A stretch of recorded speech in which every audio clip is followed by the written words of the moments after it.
Okie, the microphone is back on. I have my water. I have a fresh cup of tea. I've been out all day. But I am back now, and it is time to get ready for some Halloween. I discovered last night, after presenting a tray of brownies for the bingo game people, who usually eat everything in sight if there's anything to eat. This time nobody brought anything, but I did. And I brought the little fudge brownies, and they were quite good. But I had a sign, and the sign was decorated with these little jack-o'-lanterns.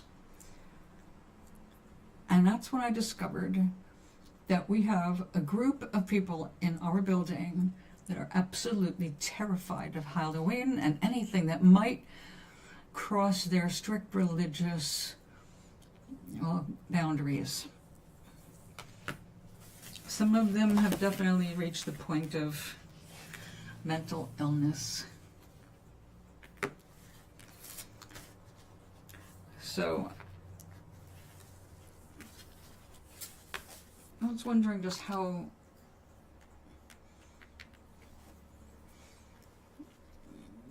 to be a bitch. A good one. You know, like a bad witch and a good witch. There's a bad bitch and a good bitch. Well, if you want to make the distinctions. Depends on the time of day and how hungry I am.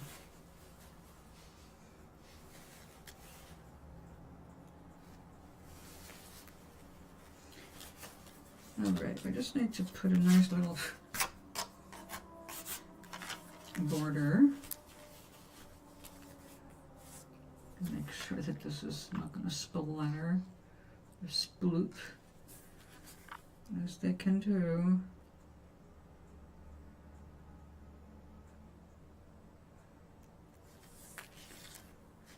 Now, I learned about this technique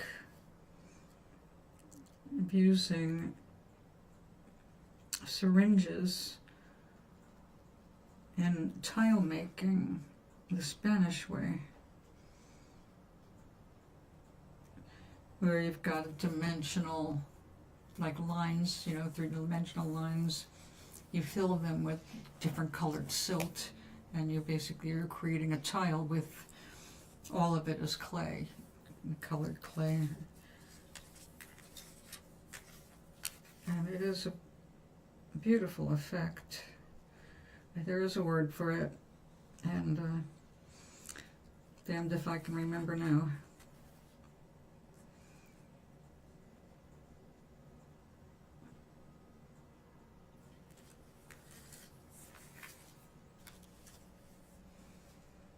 It could be Spain or Italy. I don't remember. Maybe both. I know there's a Mexican line. They do the same kind of painting with colored clay to make their ceramics. Anyway, being able to control your silt or your paint is very handy, but very tiring.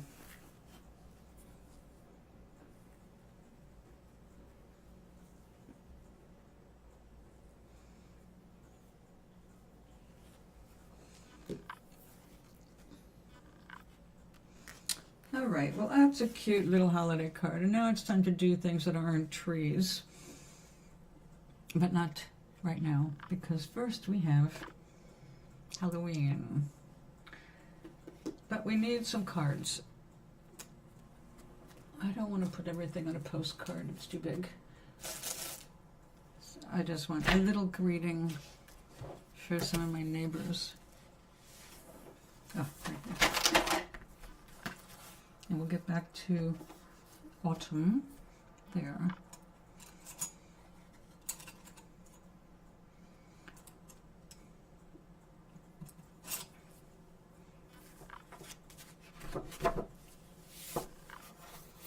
So glad I was able to find another pad. So I've got 2 of these. 3. I am set for the winter. which was the intention.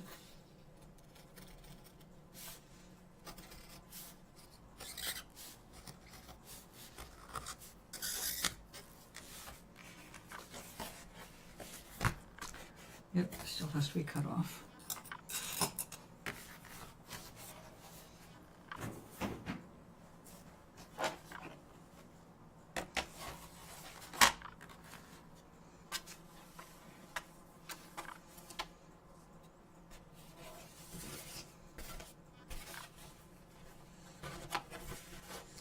Well, I suppose I could do it this way. Just have to make some more room.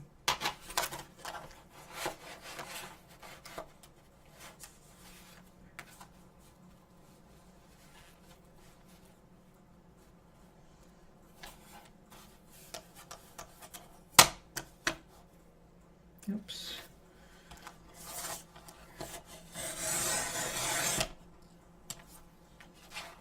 Yay.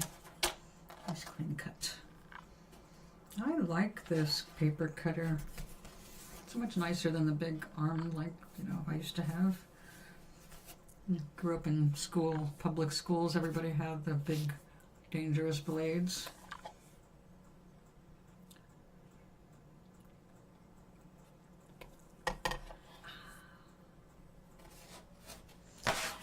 All right, let's see, what size do we need? At least that wide, and at least that high. Okie dokie.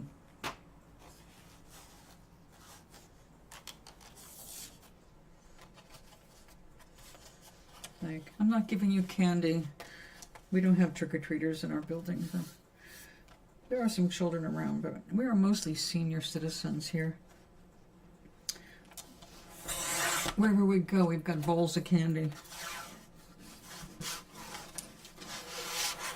Now that is strange. Why does that look off kilter? Aside from that problem right there. Oh, I hope it's not replace a blade time. That's when I was falling in love with you.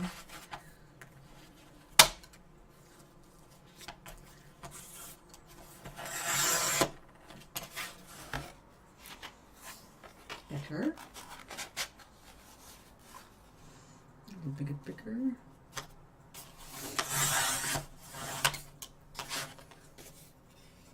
Same size. Yeah. These are almost like trick-or-treaters right here. About the size of a candy. That did not help. Well, I guess we're going to have to use the X-Acto knife.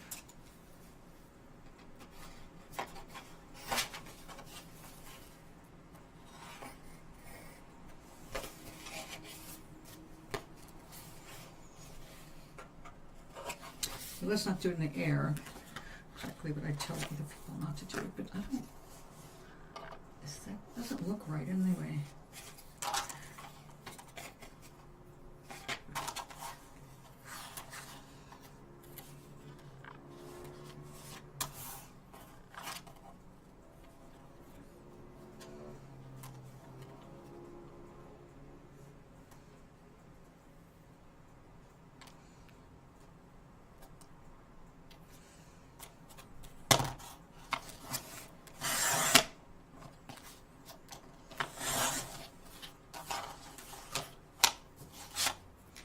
There. All right, what about you? I guess we have a new test paper.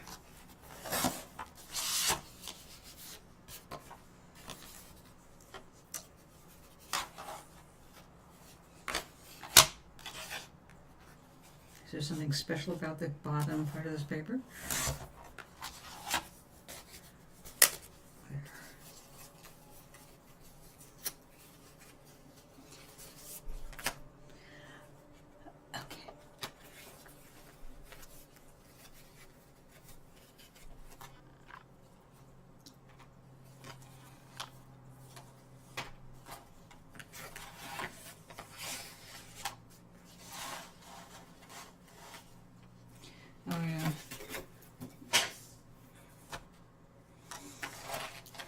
Okay. Ah. I don't know about yours, but that hurt mine. Okay, I like to see this right down the middle for my guesstimations.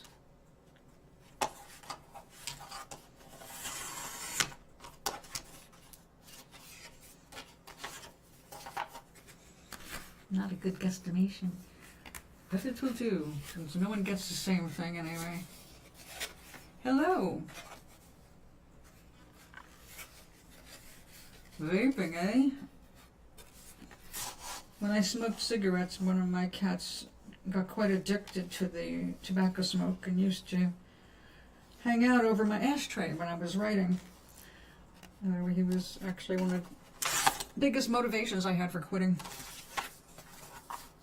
It's like, oh my god, I gotta put an innocent animal hooked on nicotine.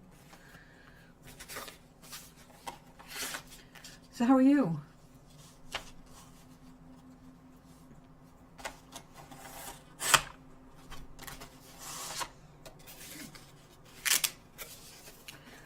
Now that kind of sound is what I want when I make my sesame crisp.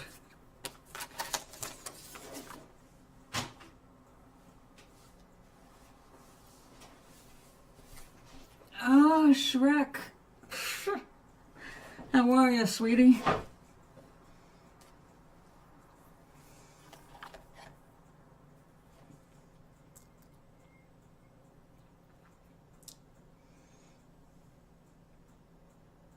Welcome to YouTube. Remember to like and subscribe. Put yourself with the little dingy bell so you get notices when I go live. Because I'm not doing it every day like I was on Twitch. No problem. That's because, well, that's between us, right? It's a private joke. So how have you been? We finally got nice and cold here. Actually, we're expecting a freeze tonight. But then we're expecting some rain coming up over the next few days.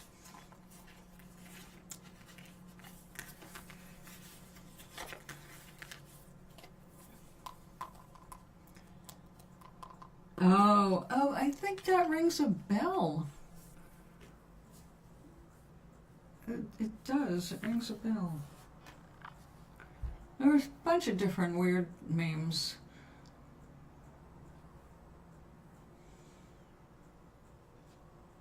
Let's see, I will not be a follower.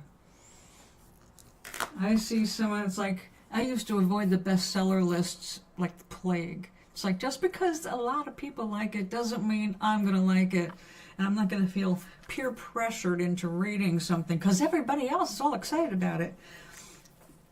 And, you know, if I read about the book personally and it sounded like something I would like, then yeah, I'd read it. But just because it's on a bestseller list was something that made me avoid things rather than go toward them. Because, like, and everybody said, it's like, yeah, right, how much did you get paid to say everybody? It's always a promotion.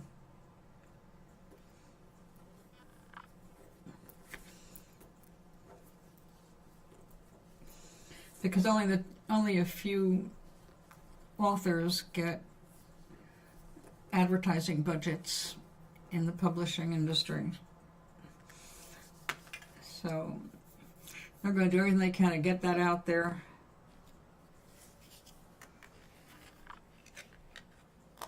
Okay.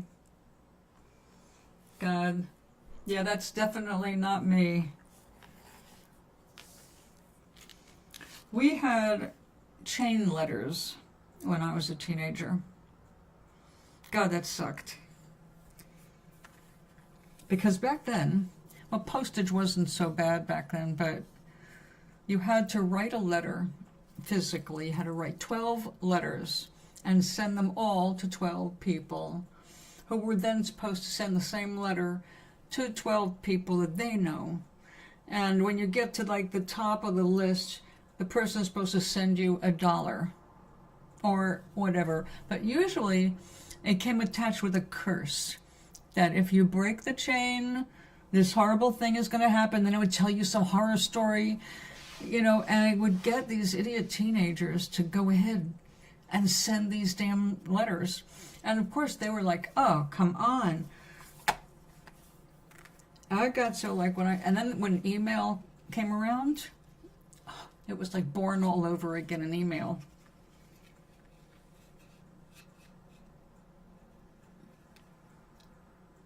You've been kinda shitty, not gonna lie. Okay, so why?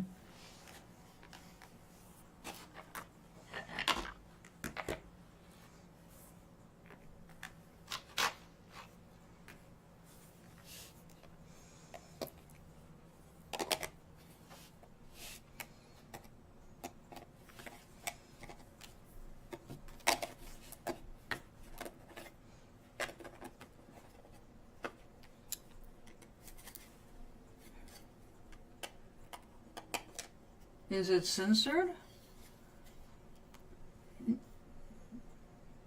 No, I see. I've been kind of shitty, not gonna lie. Is it censored? No, I see it on my phone and I see it on my screen.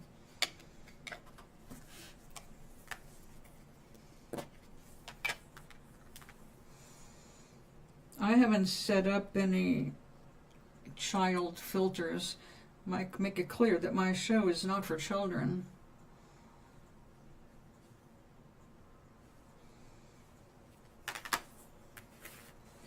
I speak about things that some parents are not going to want their children to hear.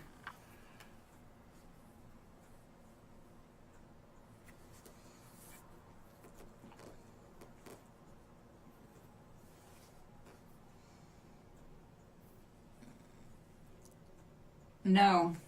I guess there are some things that get censored, but I haven't seen it yet. I have human mods here. Right now, I don't know if I've got a mod in here or not, actually. But normally, yes, we have mods, so I'm good with that.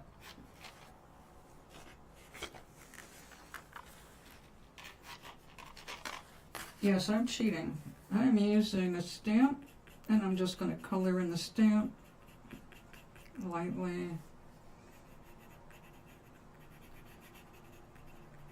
Because I will never get these little greetings done for my neighbors if I do this the way I do my little paintings for Gloria and Harvey.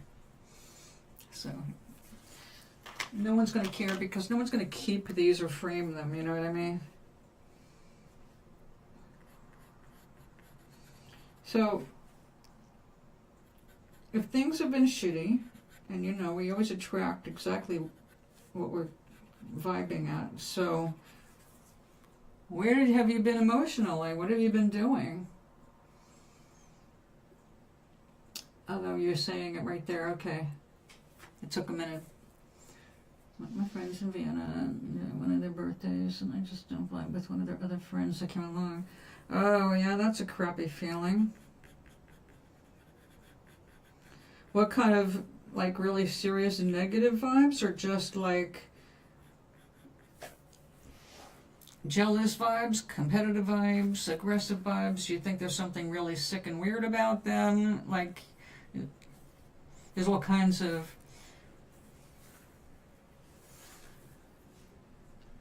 oh, I understand that one.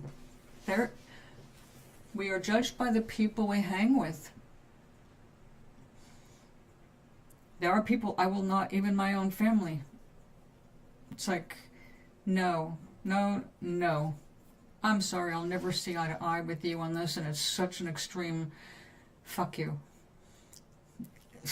I have had to say goodbye to people. You know, actually this politician, our president, definitely divided my family, and you know what? It's normally politics and never get in the way for family or friends for me, because like you're free to, but the man is so reprehensible and guilty of so many crimes, and the motivating factor to support him is hate and intolerance of others. How can I possibly call someone who's okay with that my friend? I can't. So I get it. If you have reached that point with someone, or they are being friends with someone who's reprehensible in some way, yeah, it makes you reconsider your friendships.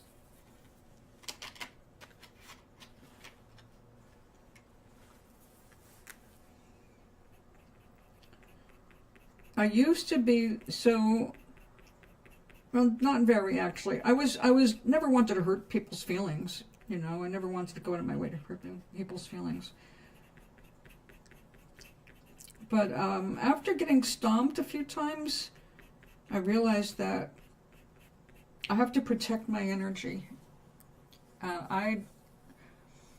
If I feel now, I really have become so sensitive to it. If I'm around someone whose energy is really out of sorts with mine, I feel physically like put off. It's like, oh, gotta get away from this person. Today, I was out with someone and I yelled at her to stop talking about car accidents while she's driving. It's like, stop, no, seriously, stop. Right now, stop talking about past accidents. I don't want you thinking about how you got damaged or didn't get hurt, but was had a close call while we were on the road. It's like we attract what we talk about all the time. Stop talking about it. And I made her change the subject to something better, and she got it. But I found myself feeling like, oh, no, we're not going there. And I had to stop. But I was in the car with her, so I couldn't like stop and get out. But it's like, no, I will not be around people if their energy is that much of a mismatch. That's not going to help me. And I'm not going to sacrifice my well-being to please another person. So pay attention. Exactly. Pay attention to how you feel. It matters. And if your friend cannot respect your feelings, then, yeah. Sometimes friendships, you just outgrow them for one reason or another. And, like I said, some people you just have to say goodbye to.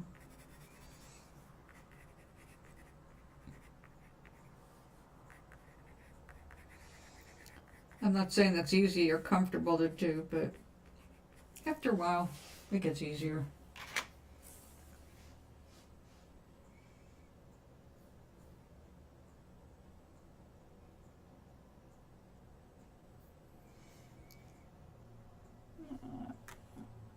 That sucks.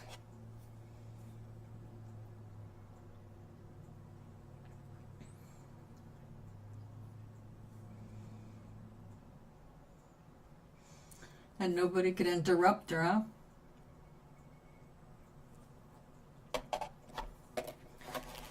You people are so much more polite than I am. I would have interrupted her at some point and said, don't you think it's time to hear from the birthday girl? But that's me, and I'm older and bolder than your average old lady. Although, no, our old ladies have seen it all. And they are, in general, more outspoken because it's like, you didn't invent this, schmuck.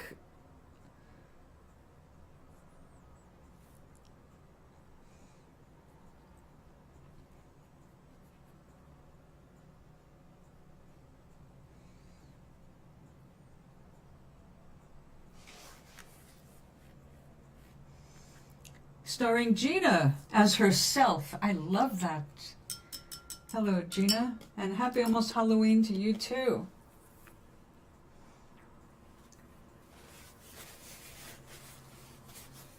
I am Halloweening.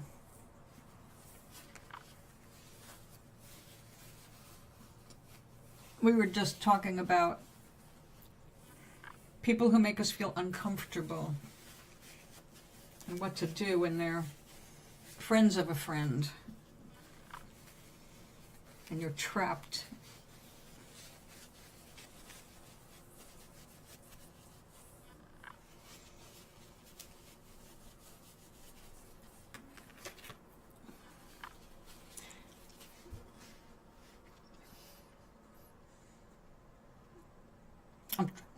I've been reflecting on my life a lot because I'm writing that autobiographical thing. Not about my whole life, but about my spiritual / psychic experiences throughout my life. And the only part of that stuff that's going to be more like giving you background of my life, it'll be where it was pertinent to like what was happening at the time that these events occurred. But that's to show people that everybody is psychic and everybody is connected to spirit and everybody is busy creating their realities. And I'm not special.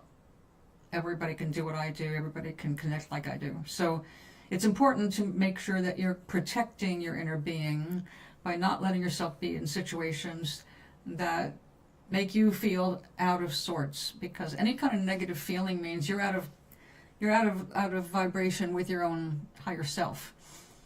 When you're happy, you're right there. That happiness has got to be what you make your own personal pledge to.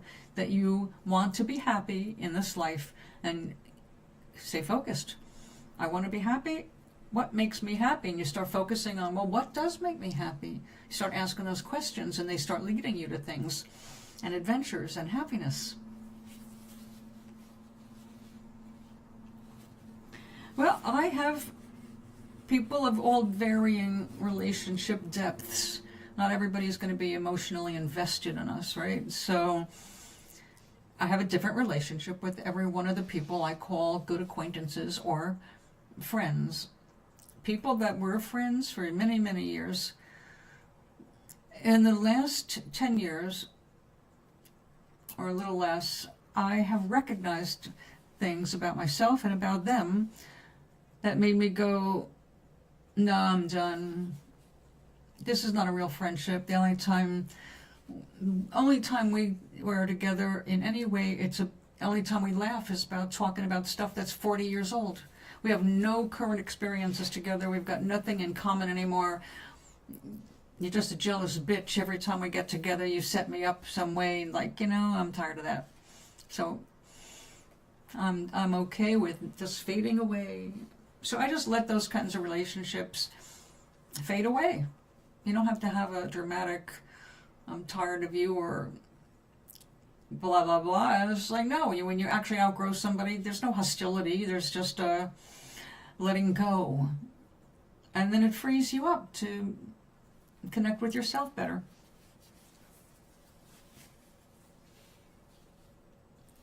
And that's it, right? If I am so busy with everybody else's lives, what am I doing for mine? I was married for 30 years, between 2 marriages, and a few years in between. And every time I was not married, I really was creative. And every time I got married, my creativity became limited for one reason or another. It's not that either husband wanted me to stop being creative, because my second husband was an artist. But it became like, do it my way or you're not good enough of an artist. So we'll hang all my work, but we can't hang any of yours. And then we were poor artists, so when it came down to paint, he got the priority, paint and canvas and everything I could supply to him, because I wanted him to keep working on being an artist. And I did crafts. I painted rocks. I have never been uncreative. It's just the way I express my creativity changes according to my circumstances. There are times I was out there just working with nothing but what I could forage, literally going out in the woods and picking things, drying them, painting them, and building scenes out of them inside of eggshells. And I had a business doing eggs. So there's so many different things we can do. So if I can't do one thing, I don't get all bent out of shape. But I have to do something or I do get bent out of shape. I don't know about you, but I lose my mind if I'm not creating in one level or another.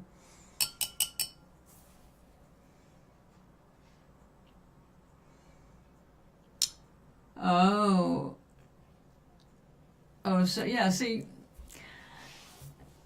you're more you're more reserved. I was very reserved. I was one of those very quiet people, but I get defensive for other people, so I wouldn't have said anything about my own discomfort in that circumstance. They wouldn't know how uncomfortable I was. But witnessing somebody else's discomfort, especially the birthday girl herself, I'm going to open my mouth. It's like, but then again, I've got the perspective of I'm the oldest of 4 girls. I was the big sister, and I was the bossy one. If we're talking Alvin and the Chipmunks, I was Alvin.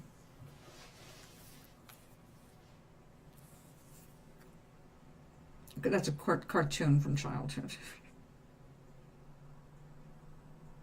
Although I think it's been revived a million ways to Sunday. Yeah, that's a lousy thing. And of course, because it was her birthday and she was so polite and reserved, she didn't stand up for herself by telling the guest to sit down and be quiet and let somebody else talk. That more than 20 minutes of attention is now hogging the limelight and not letting other people participate.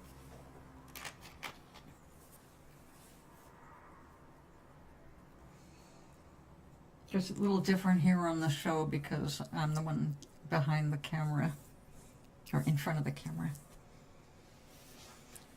Okay, so let's focus, because you don't want to put all that bad energy that you did experience into a loop, right? You want to help dissipate some of this.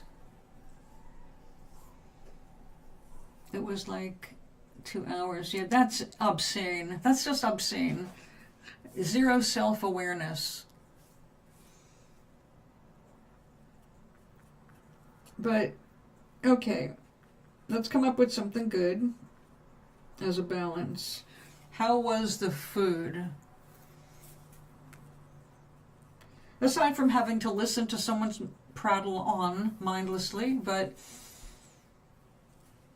it sounds like somebody sitting there talking about... I have a beautiful little tree that's just a bare tree. I mean, it's just limbs. It was my egg stand when I did shows. My tree, beautiful piece of mesquite that's been debarked so you can see the heart underneath. Oh, it's gorgeous. Anyway, it's in a little block of wood, and it's just all these twigs that I used to hang my carved eggs from. And right now it's got little bits of crystal and a holiday ornament of a star with a farm on it. And a friend sent me a housewarming gift, or no, maybe it was my 70th birthday gift. Anyway, a little tree with little precious stone chips as leaves. So I will get little ornaments, I think. I used to have some, but heaven only knows where they are right now. I've just moved too many times, and yeah. Mostly I'm surrounded by art supplies, art and craft supplies.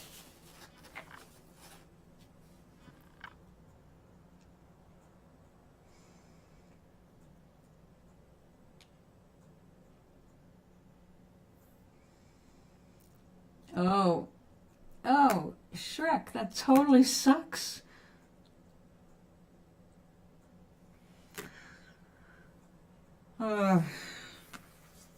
Yeah, that's a drag. That's a drag. I'm sorry you had to go through all that. I'm sorry your friend had to suffer through that for her birthday, of all things.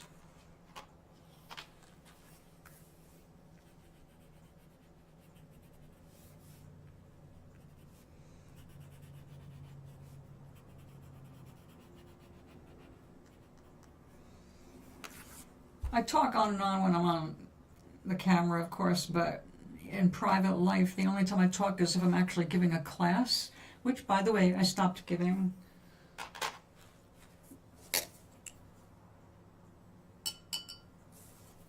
Oh, I'm glad.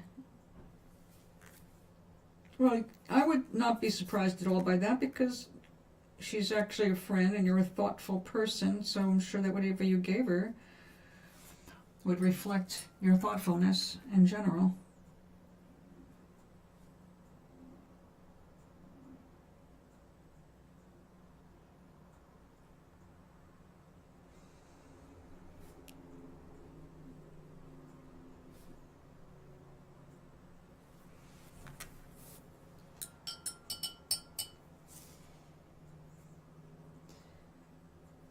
I'm going to have to use acrylic to brighten up that eyes. Then again, it's not nighttime, is it?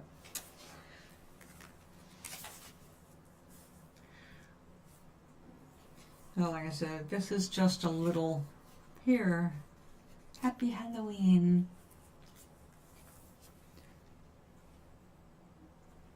Now today I saw something heartwarming. Let's see. Oh, how nice. That's beautiful. That's very thoughtful.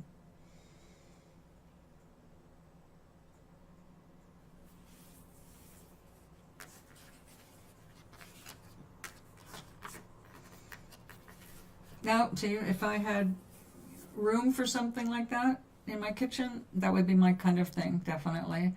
I love ceramics, and I love my teas, so...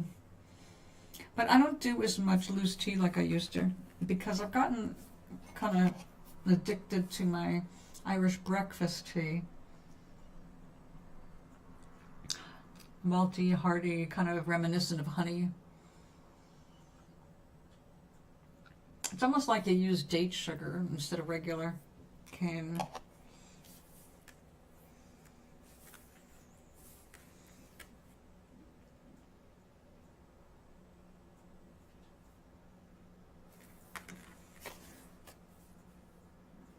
Well, I'll give that to somebody I don't like. Oops, sorry.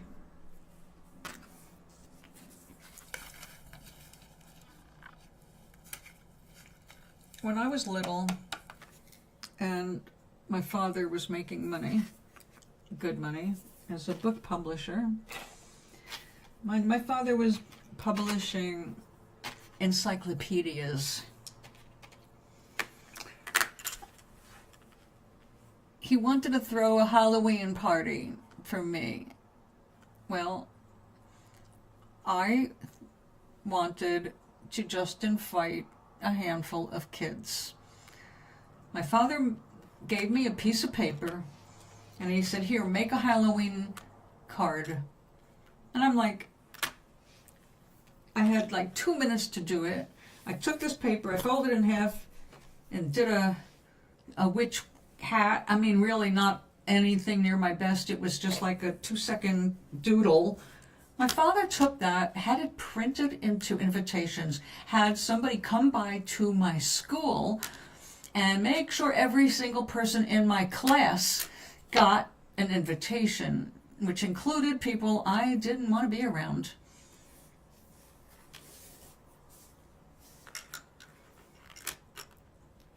Oh, that's a cool idea.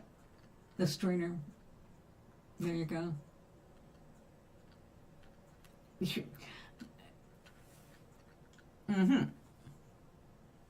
Well, I didn't have a choice in that party. My father went overboard to the point of I was entirely humiliated and embarrassed. He rented a hall over a restaurant, had big things for bobbing for apples. We were little kids. I'm going to say we were in, oh God, 5th grade? 4th or 5th grade? Do you know that every kid got a set of encyclopedias as a gift at my Halloween party? Like trick or treat?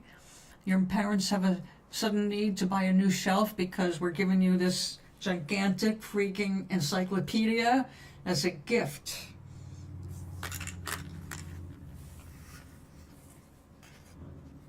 Oh, it was embarrassing beyond words. there was also a problem with transportation for some of the kids. My father had to arrange special transportation. There were kids that were waiting around, and you know, kids get cranky. It was not. My father did not think. He was extravagant and trying to impress somebody, I think. Look how much I love my daughter. It's like, remembering to pick me up on Sunday would be a good enough gesture, Dad.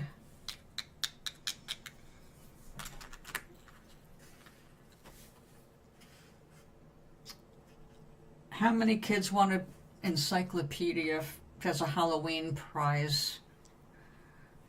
Seriously. Kids don't want to study and they don't want to read encyclopedias. The fact that I did was because I was left alone so much and I needed things to read because that was my weirdness. But most kids have no interest in an encyclopedia whatsoever until they're forced to use one. So yeah, it was crazy. It was expensive. I mean, not that I had to worry about the bill, but you get the idea. Well, sure, because you're smart. But most kids were like, we couldn't get like a bar of chocolate or something, a cake. What happened to trick or treat? You know what? I don't remember. We had at least 3 encyclopedias in my place. The Britannica, the World Book, another one. I don't remember what the third one was. No, it wasn't Funkin' Wagnalls. I didn't learn about that until way later. And that was like something that you got it every week. There was one for sale in the grocery store, Funkin' Wagnalls encyclopedia. But yeah, it was strange times. That was the 60s.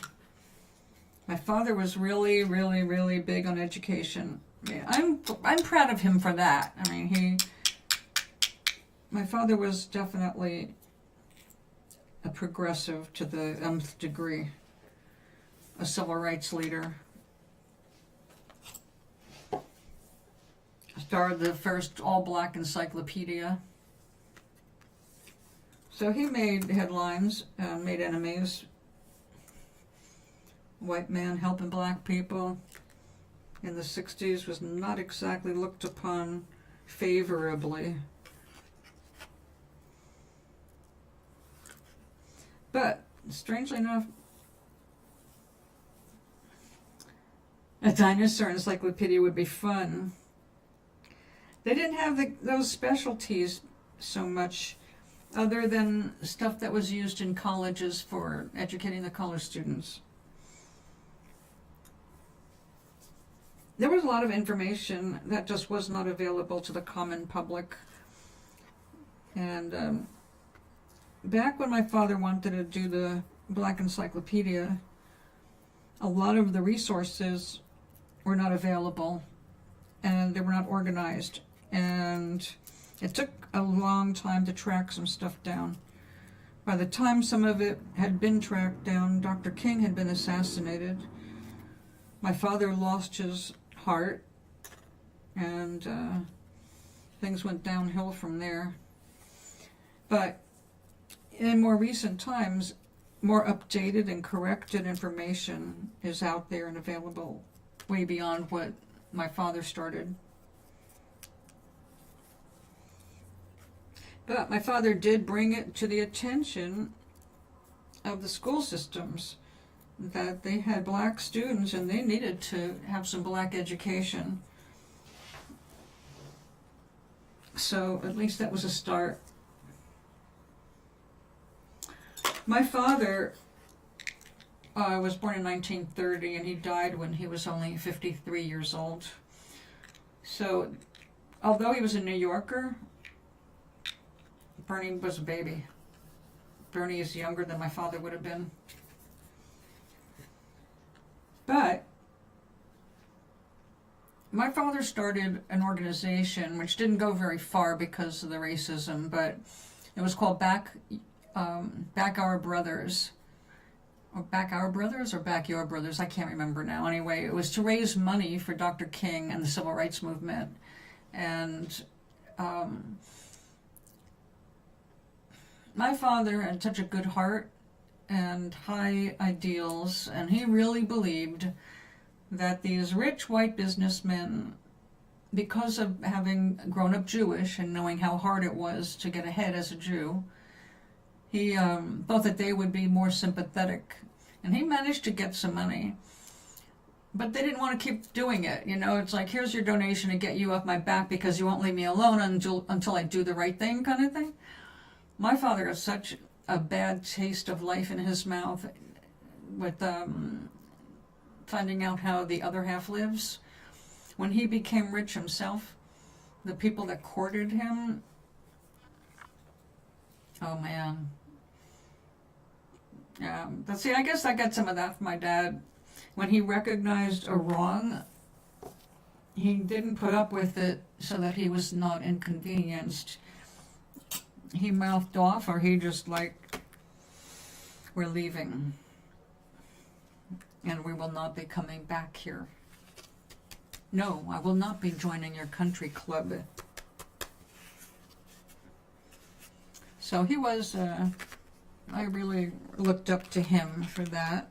He stood by his ideals, died poor as hell.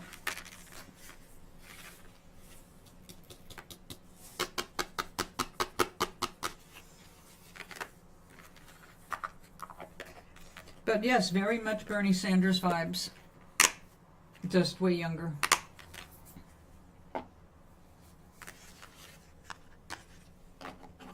And my father was a New Yorker. Bernie was up north. We didn't have the internet back then. Excuse me. News from other states did not travel quite as fast. But, I mean, we had reputable news stations then, which we do not have now. So, you know, a lot of stuff is not getting out there. But anyway, my father is one of the reasons I'm going to be writing, actually I've started writing the autobiographical one. I finally came up with a title for it, The Night the Sky Cracked, like my painting. My father gave me the most amazing spiritual experience I ever had in my life. So, and whenever I want to talk to him, he's right there.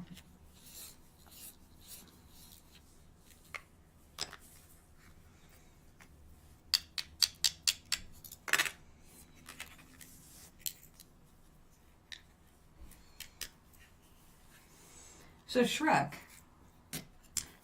how do you want to be addressed in this room? Because, you know, poor Edgar found his name completely different, and it looks like everybody can't change it back for some reason. We used to be able to choose our names, but are they just going like by old emails?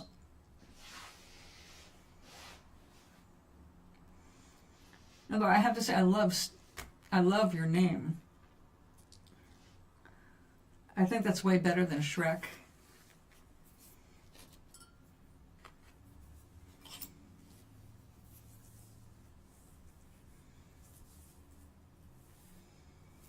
Now that did not make very much dust. We will be using this in other art.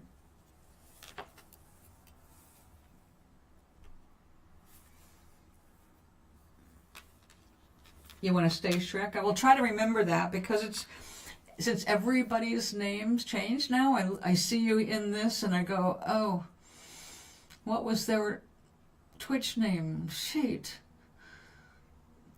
Like, Maui is Doc, and Mr. Gary is Red Neon. Edgar is Lilu something.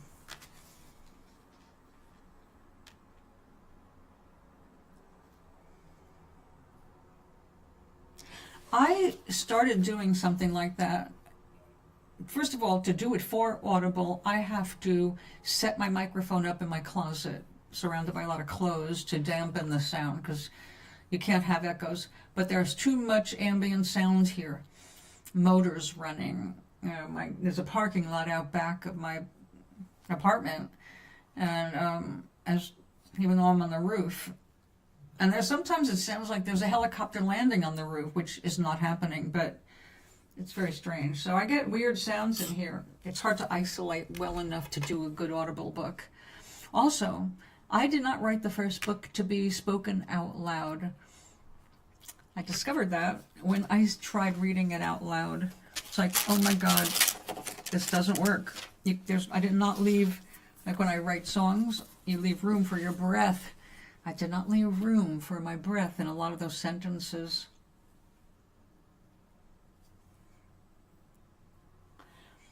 Well, I will keep that in mind in the third book, because I have started the third book. The third Nomaris book. That one, as I am moving through it, I am keeping it in mind, reading it out loud. The thing is, I have accents. One of my characters that's coming into the third book has a British accent, and I haven't heard the accent where he comes from, so I have to hear somebody from there speak so I can learn that accent a bit. Otherwise, I'm doing research to get the facts right. I don't want to then read it and sound like, yeah, I'm an American reading that. It's like, no, that doesn't jive. And another character comes from another planet, and her head, she's like an alligator. So, in fact, she's rather shaped a bit like an alligator. So she's got this long mouth, long snout. And what do you think they sound like? They don't speak English, but on her planet, they are able to understand a lot of different languages because the inhabitants used to be conquerors, and they actually conquered and then lost the planet that I'm working from, Nomaris. But we're going to have to kidnap somebody from Skarga and land them on Nomaris out of context and totally confused. And she runs into this British guy who thinks she's a devil. And I'm just loving the conflicts I'm about to set up.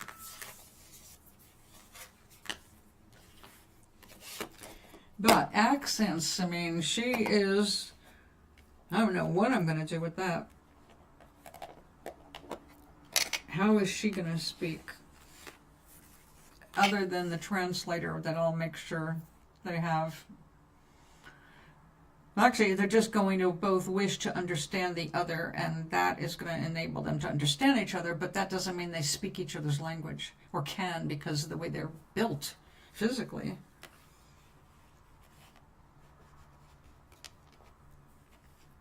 Oh, I don't like the light purple. I went dark. Dark, dark, dark, dark, dark, dark.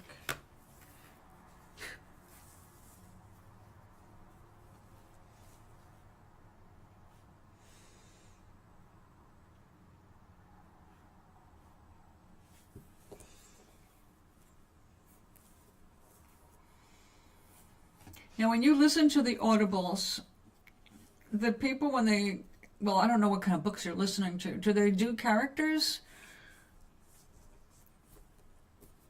They get their accents and all that?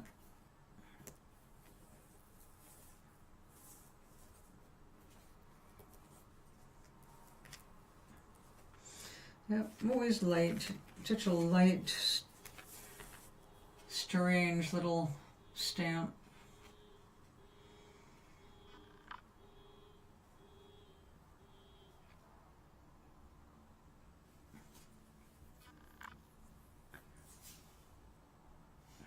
That's me in the window.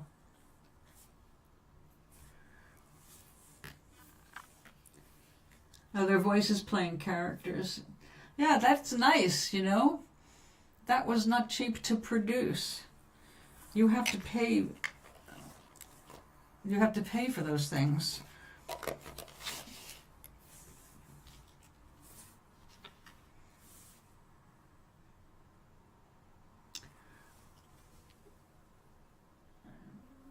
some do their own, and usually if it's the author, they don't go too hard into the character's voice. Oh, huh. That's surprising. When I'm writing, I'm hearing the accents. I write the accent out as best I can. In book 2, one of my key characters had a Scottish accent. So I was more familiar in person with an Irish accent, kind of a posh Irish accent, but I needed my little pirate-like guy to have more of a pronounced Scottish accent. See, I don't want to use AI. No, I want real people. I want real voices. There's a warmth to humans that is lacking. Also, I really get pissed off when people use AI and things are mispronounced. Like, you got their name wrong, or you got the location wrong. What do you mean that? What? Oh, you're AI. You spoke that word as if it was spoken the way it's written, and it's not, which means you're AI. I can see AI being used to sync something up. That's helpful if you're doing, a voice over, but not, no, I don't want AI doing my work for me. I enjoy doing the work.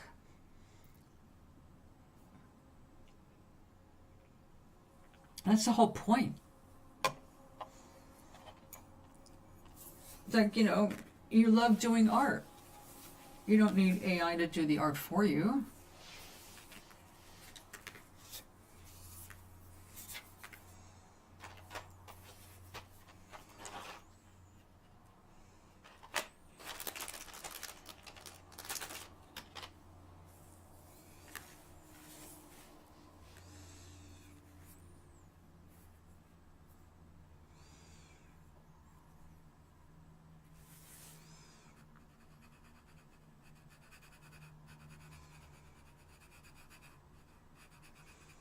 So what's going on? You said you're still in school, right?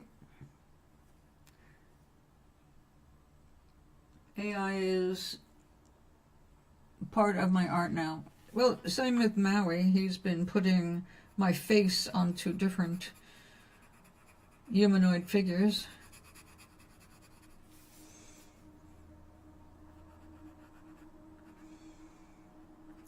And practicing animating them.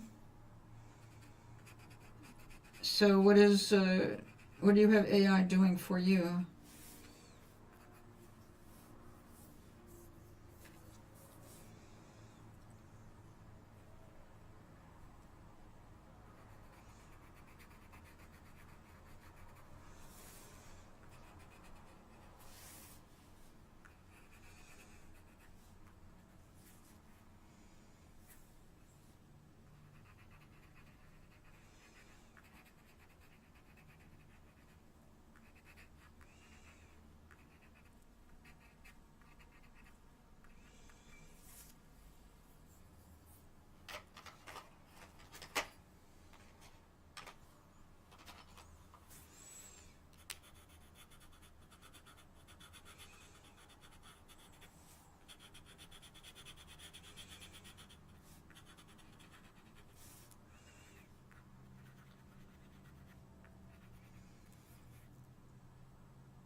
Really?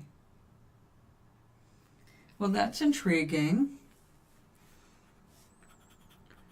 I thought your focus was science.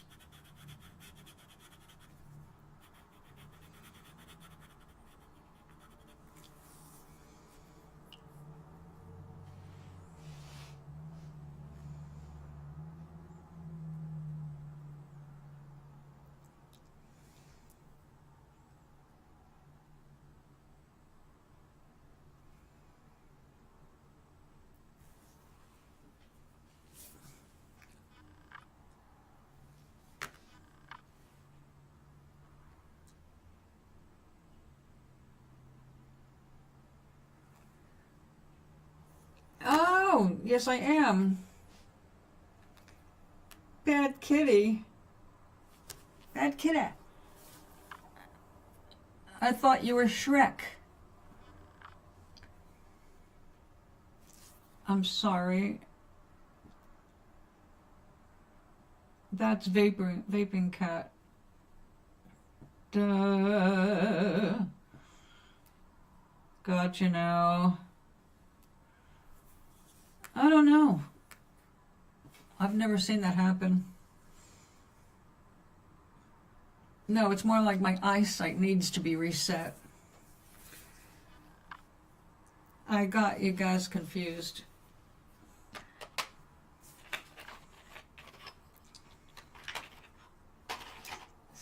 Sorry, bad kitty. So, bad kitty, have you been keeping up with modern South Park? The most recent season? I stopped watching them for like 10 years. That's what I thought. Shrek is in school.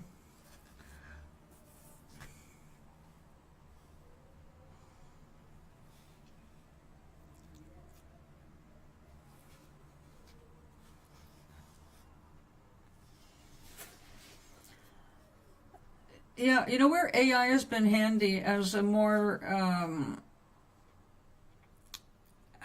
I say I don't want it doing my writing for me, but I needed something to extrapolate some information, extrapolate an idea from some information that was available that I couldn't gather myself easily, which was things like, what would it be like to watch a sunset or a sunrise on Mars, assuming it had a breathable atmosphere, but one that's been degraded over time, so it is very much dry and desert-like. So it gave me some different ideas using Mars as a model, because I need that kind of point of view when I'm building my characters. So it's been helpful for that, and coming up with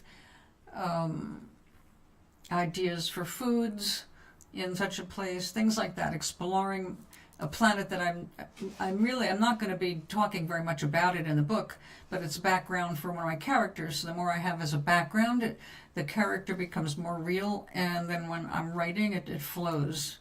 Everything comes more naturally. If it doesn't happen organically, I don't force any writing. I just take a break.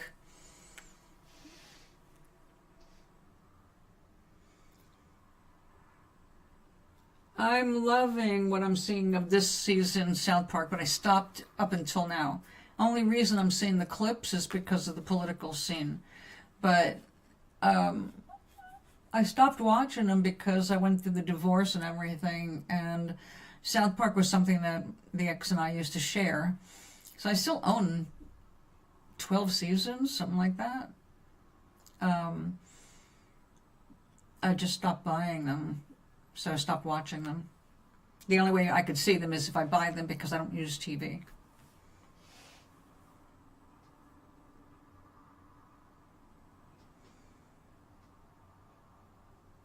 Yeah, Shrek, exactly. So that's where I find the AI is useful. But I really, I was a little concerned that, I'm getting older, it takes longer for words to pop back in my head. But I'm just refreshing my memory now by randomly opening my synonym finder, refreshing my vocabulary, because I let my vocabulary go downhill over time because it was intimidating to my peers. And unfortunately, a lot of people didn't understand what the hell I was saying. So,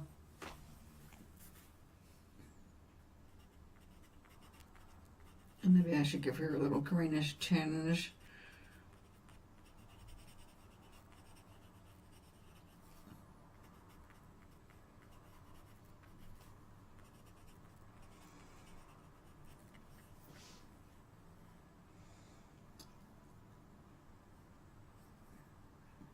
Oh, wow. Okay. I see. Ah, well, I was at a No Kings here in Connecticut.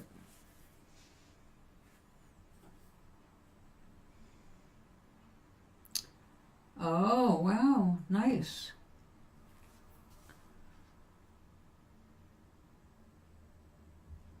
I think that's great. I wish I could see them.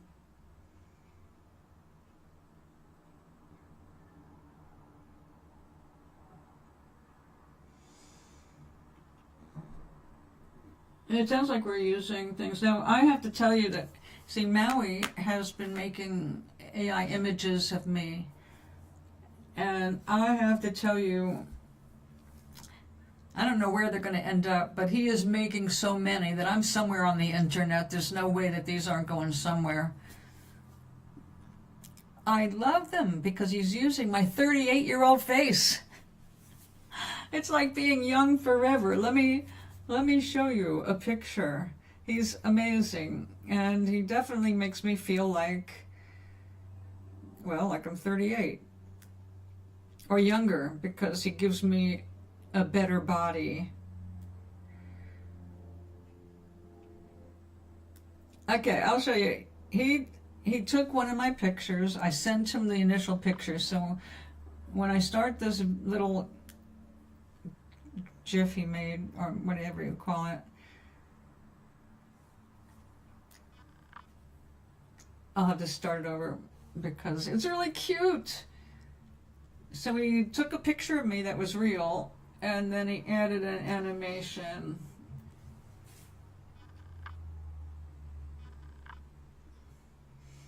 That was a glam shot when I was doing songwriting competitions in LA. See, that's what it looked like when I lived in Glendora.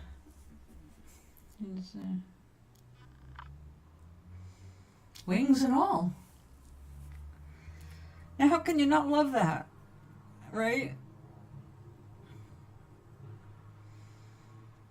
And he is good at catching some of my, well, he gives me a better smile than I have because I'm more likely to smirk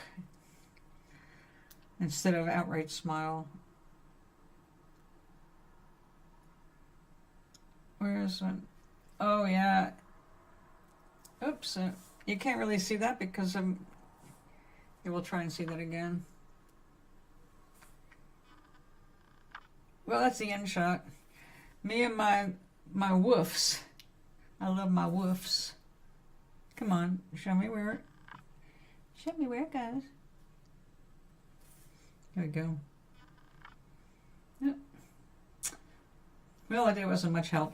Anyway, he entertains me every day with these photographs and videos of me as a very young, much younger woman.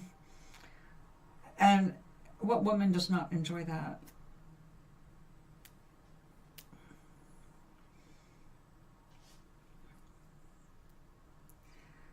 Oh, cool.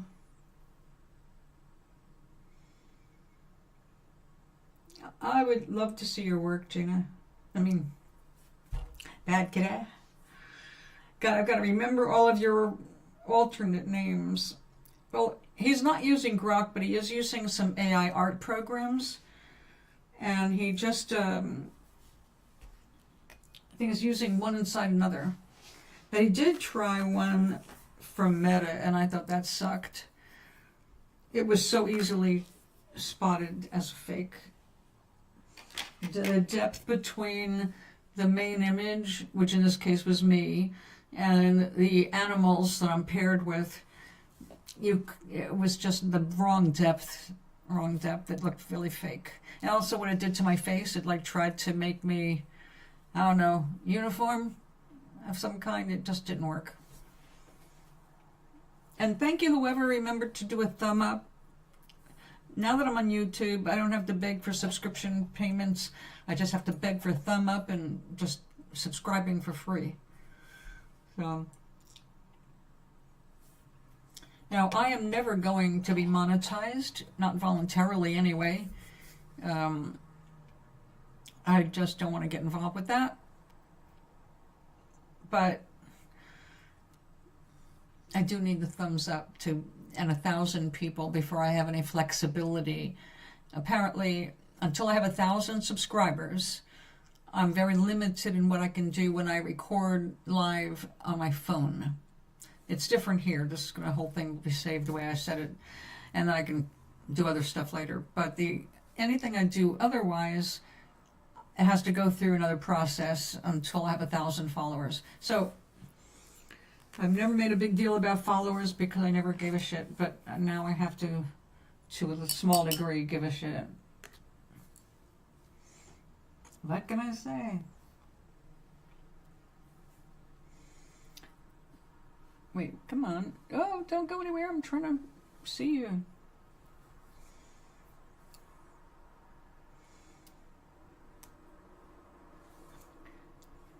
There we go. The chat.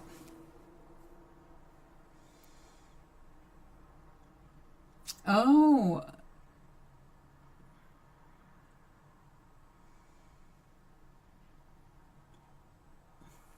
Well, that would be cute, wouldn't it? CVS is printing now on canvas? We used to have to go to Staples or Michael's. Or Michael's does that, I know, because I wanted them to photograph a bunch of my work. I did not want them to print it, I just wanted the photographs because they're set up to take pictures of pictures with the right lighting and making sure everything is squared off right for printing. And I did not want to print it, but I needed to make a flyer for myself, and I needed those things printed. I mean, on disc. And they wouldn't do that. So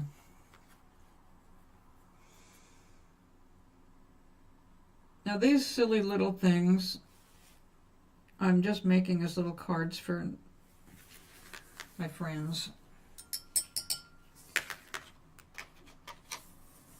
Also, whenever I go out, I like to give away a little painting as a thank you for whoever assisted me, because nobody expects that. And I love doing the unexpected.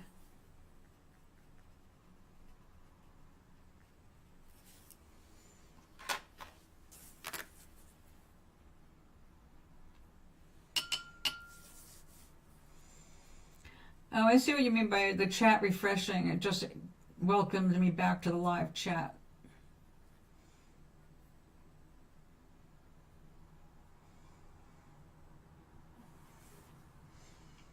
Oh yeah, but that means I've got to show them the picture.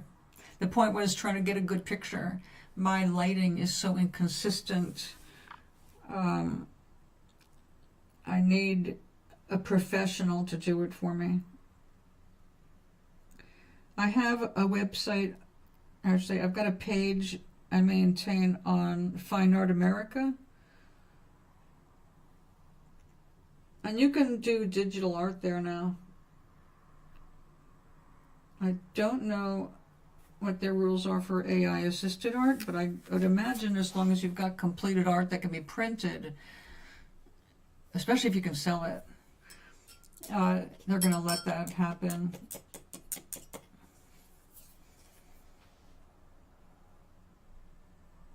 Yeah, I would just go and probably bring it in.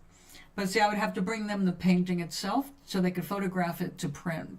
I can't photograph it reliably, especially stuff that's got, well, like the night the sky broke or Earth's creation kind of a thing. They have a lot of gold leaf in them, and you know, gold leaf and reflected light is a bitch.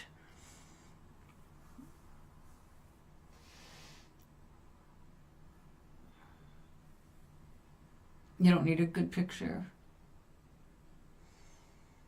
Oh, really? So they're using AI to make the adjustments? Interesting. Well,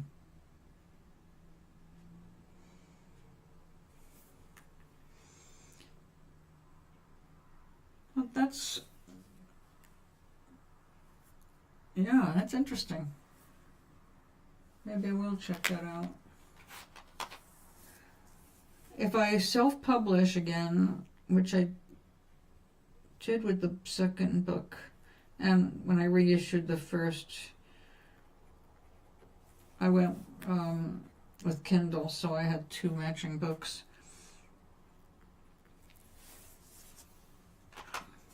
I had to do the art for the books, so Mr. Sater, my dear beloved friend and adopted son, he did my book covers for me. And then when the third book is done, we're going to redesign them as a trilogy, which was never intended when I started. This is the 25th year. Nomaris was completed, not published, completed in the year 2000. So this marks the 25th anniversary of the first Nomaris book. The second one, that was just a few years ago. And now here I am working. I always drag things out. So, but I have art that I've already done that there's one in particular I'm thinking for the book cover.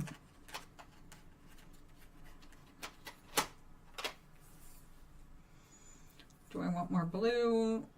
Do I want gray? We'll go with gray.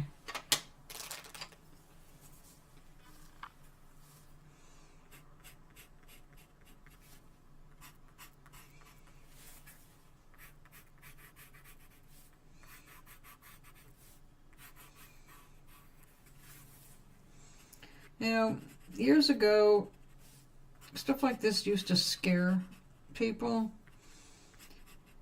And I thought, oh my God, these people are morons. And then things seemed to, like, people got hip to superstition and those kinds of fears. And it seemed like we were getting that primitive stuff behind us.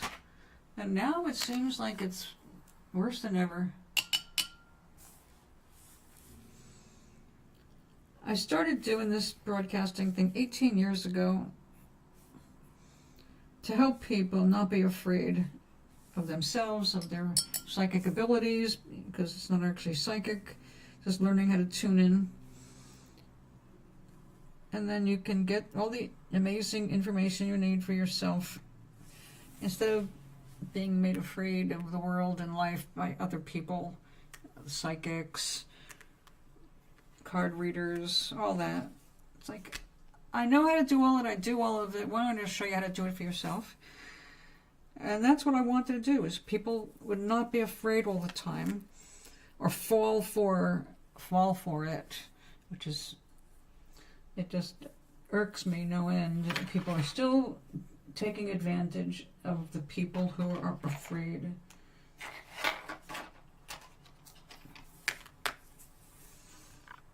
Build the fear, build the fear. Like, I thought there would be more differences by now. It's been sad. Now, a picture like that is going to terrify at least 3 people who live in my building.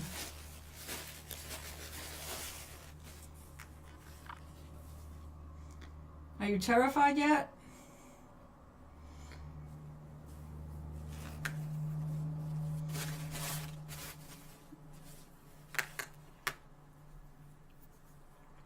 Oh, I've got little bats.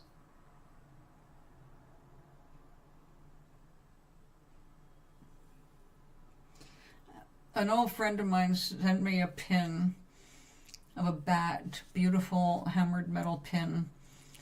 And it was sent to me with love from the old bat. So how could I not love that?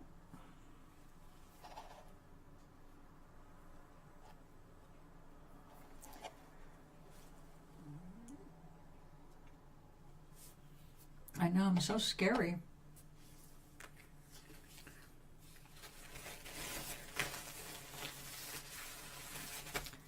Have you seen those groups of people that do the religious praying over you, like you Basically, they convince you that there's something wrong with you spiritually, like maybe you're possessed or being influenced by some evil, and they gather around you and just talk at you and talk at you and talking like pray. Blah, blah, blah. It's like, I saw them do this one day when I came out of the elevator. They were actually in the hallway blocking my way, praying over this woman who looked terrified of the people. And I'm like, these are men hovering over this little woman and intimidating her. And I was like, this is just religious bullying. I got so pissed off that they didn't even let that spill out into the lobby, where it's like everybody's got to, it's like they're doing some kind of spiritual healing on her, and people are getting on and off an elevator. Everybody can hear what's going on. That is just, no. I complained about it to management to make sure that did not happen again.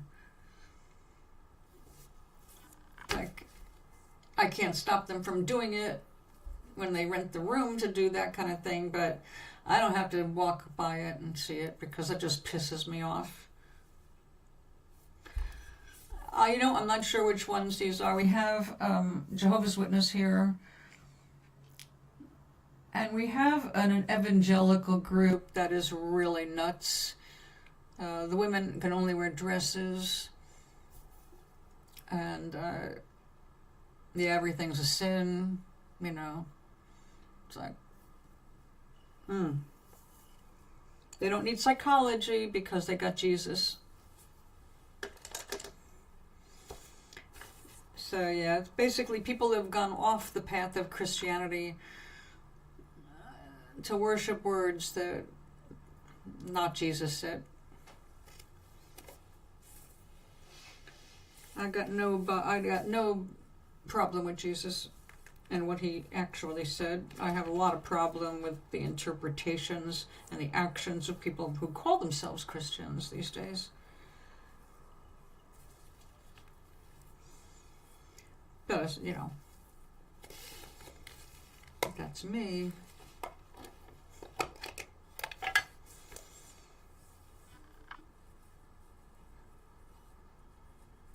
Yes, it is.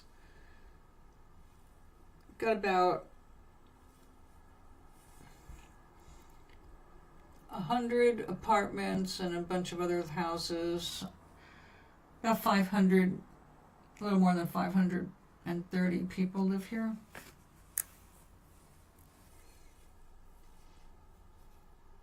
I am in the penthouse. I got the best apartment in the entire building as far as I'm concerned.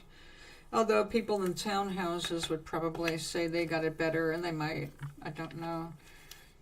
But that's also where children are. I don't want to be around that.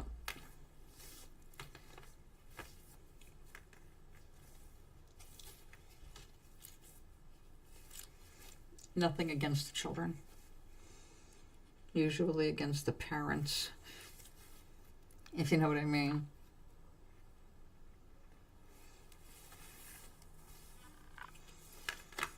All right. Unfortunately, these ink pads are not like really juicy ink, but they are interesting colors, and I got this as a set, a stackable set. So it's got graduated colors.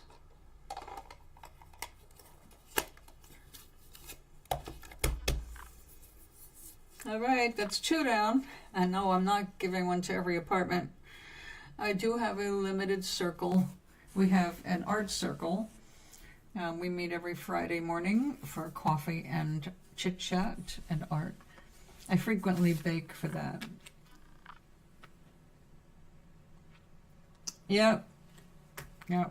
It's a 1-bedroom penthouse. Nevertheless, it is a penthouse. It's in the uppermost corner. I've got an extra window.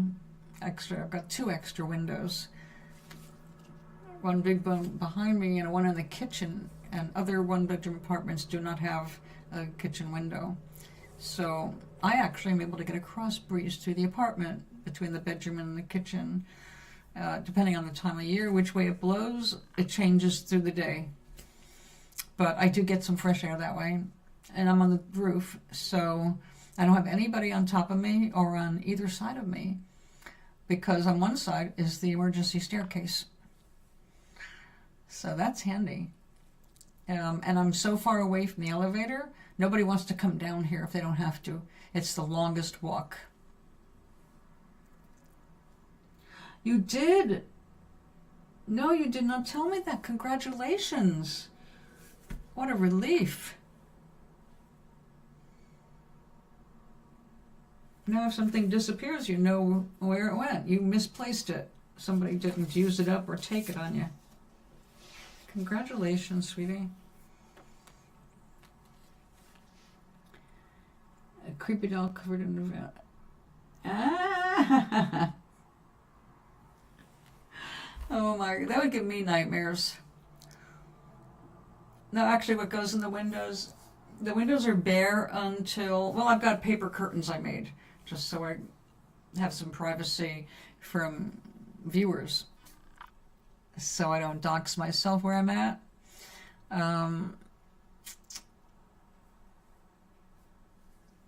Yeah, a creepy doll. You have a balcony.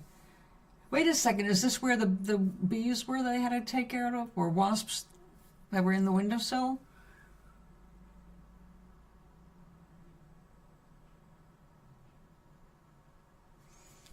Shrek, that's awesome. If you have a balcony. You're going to bring a plant from home? I love feeding the crows. They know your face. They know a smile. They will bring you things. I always got something from the squirrels and the crows for feeding them all winter. I know. That's wonderful, honey.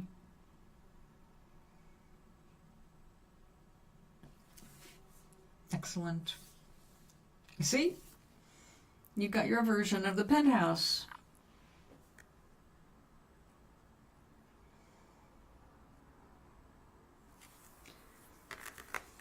In winter, I give the crows, well, I used to, I can't now. It's not that I can't see them, because they gather. Usually over 50 of them will gather outside my windows. But I have screened windows, and it's the kind that if you try to take it out, it's just going to drop. Goodbye. It's over, and you have to get a new one. And because I'm surrounded with woods, there's lots of things that fly at night, and I don't want a window open without a screen in it. But I used to do the feeding across the when I lived across the street. Yeah, when I moved up here, I lived across the street, and then I found an apartment across the street. Thank goodness. Super.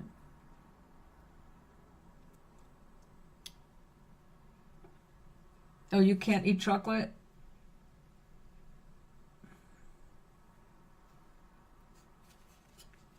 They are very shy, but they will get used to you if you are always consistent. Consistency will win you friends in the feathered world.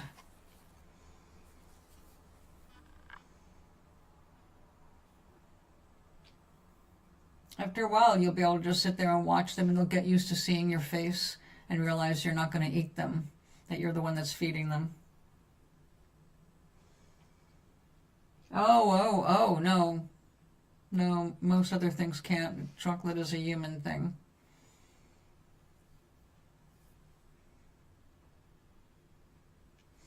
Mine would bring me back a nut that I threw out for it. I did hard shell, in November when we have all the mixed nut bags around, not bags, bags of nuts, mixed nuts in the shell. Well, I would use those because if it snowed or if they wanted to store it until they were hungry, they could bury it. And crows will hide food too. And squirrels, of course, they bury it all the time. So one day I was throwing out almonds with the other stuff, and a squirrel brought me back an almond. Like, thank you.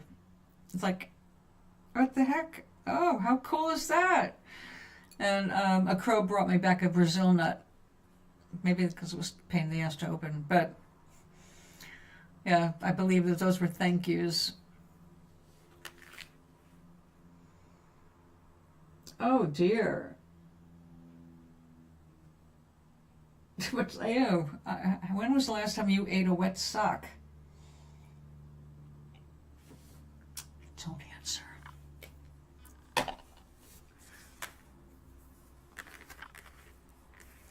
I think we'll do more pumpkins, but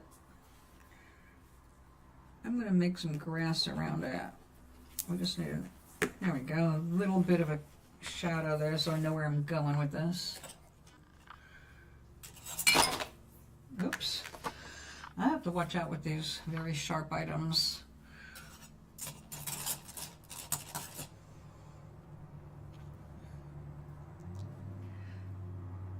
Oh, Doc sent a video. Okay, Doc, are you here? Let's see what he brought.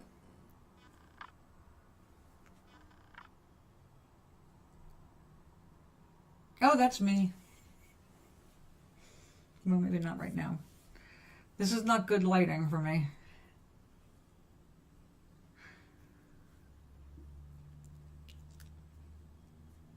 He knows how much I love my blue hair, even though I'm not all blue. It actually looked good today when I went out. Now it's just all flat. You know how much work it takes to get this to stand up?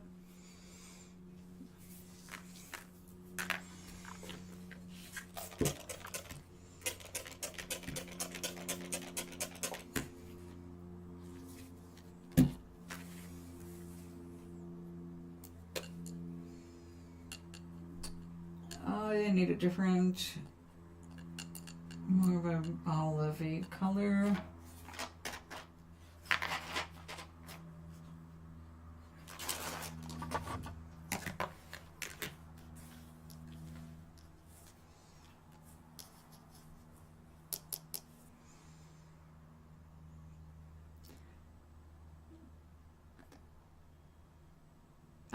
Oh, good. Well, as long as the birds look healthy, it's all right. Because if they've caught like the avian flu, they will die. They will be sickly, and you don't want the shit near you. You need to sterilize it because it is jumping species. A friend of mine in Arizona was a wildlife expert for the government. She's retired this last year, and she's on a lake, and they just found avian flu has been taken out their geese, and they found a couple of other carcasses. I forget what they were, but you didn't want to lose them. It's like, oh, bad news. I don't know how they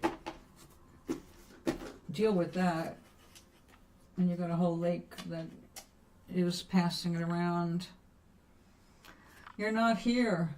In that case, I'll just tell the air, aloha.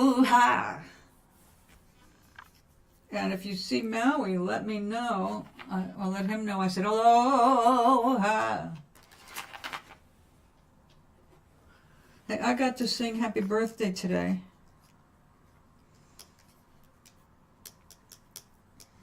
In a restaurant.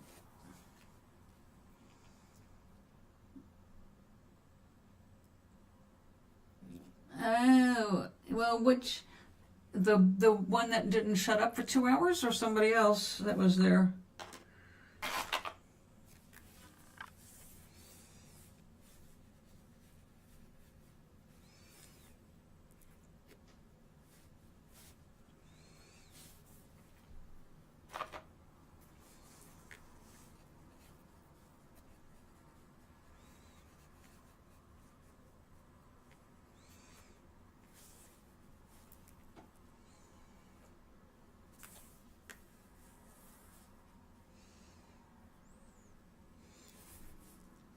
I mean, considering you're in school, and it makes sense that one of them around would be a friend.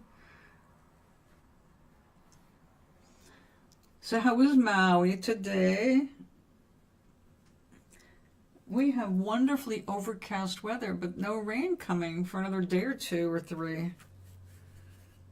I'm disappointed. But I did get out today, and I was able to get my half and half, so I'm set. I'm set for the rest of the week. Got some lettuces, and started some mung bean sprouts. I made the black bean brownies. They came out good. Oh, you're working on the computer. Oh, geez, did you get it? Are you working on the getting rid of the virus? Virus, another one. Oh. Well, Shrek, never look at what you don't like any longer than you're forced to. You don't want to amplify that vibration, right? It's just like when somebody moved into the building here, very rude, total bitch, religious freak on top of it, a mouth, big, loud, nasty, pushy, bitchy woman moved in. I don't want to be around that. And she kind of forced herself onto everybody. I was actually giving a painting party with a half a dozen people, and she barged it. Just sat her ass down like, excuse me? This is actually like a private party. Well, I just want to see if I want to be involved. And then she started bitching about the chair she was sitting in until finally she got up and left. So the way I deal with it, because she lives here, and she's not going to move anytime soon, is when she pops into my head, I change the subject. I think about something else or someone I like or what I want to do. And as long as I don't feel an emotional response to the thought of her, I see her less and less and less. And when I do bump into her, she's in a great mood, which is hard to find. But that's the timing now, where the synchronicity starts happening when you focus your thoughts intentionally. So when you see someone that elicits a negative feeling, you have to immediately think of somebody or something else, so you don't keep manufacturing what ends up being like a lasso to that person and bringing them into your experience rather than letting them fade away. Because there's no such thing as a repelling force. There's only attraction. So you have to decide which one you want to attract more. The pain in the ass, or a person you don't like, or for whatever reason, or someone that you do like to be around.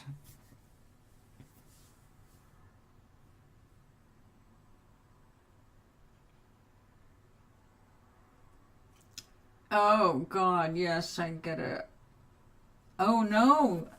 A corrupt, like what, you mean like a corrupt hard drive? Shit.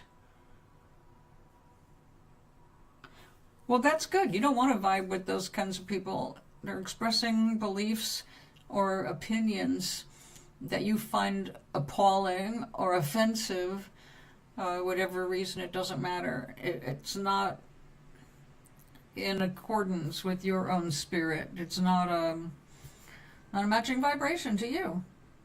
So you need people that you can vibe with. So you need to attract more of what you like to see in the world. And don't keep focusing on what you don't, because that becomes magnified. And you'll see it in your experience. And after a while, you'll see that you can have a big influence on whom you interact with. And the more you stay centered, the less you will attract those kinds of people. They're still going to be around, but they're going to bump into other people who are more along their lines of vibration. So they will, like attracts like. That's the bottom line. It's not that opposites attract. When we are attracted to anything, it's because we resonate with it for some reason. So sometimes that might be questionable, I guess. But then you can ask yourself, why am I vibing with that? Or what is it that I'm not seeing but I'm vibing with?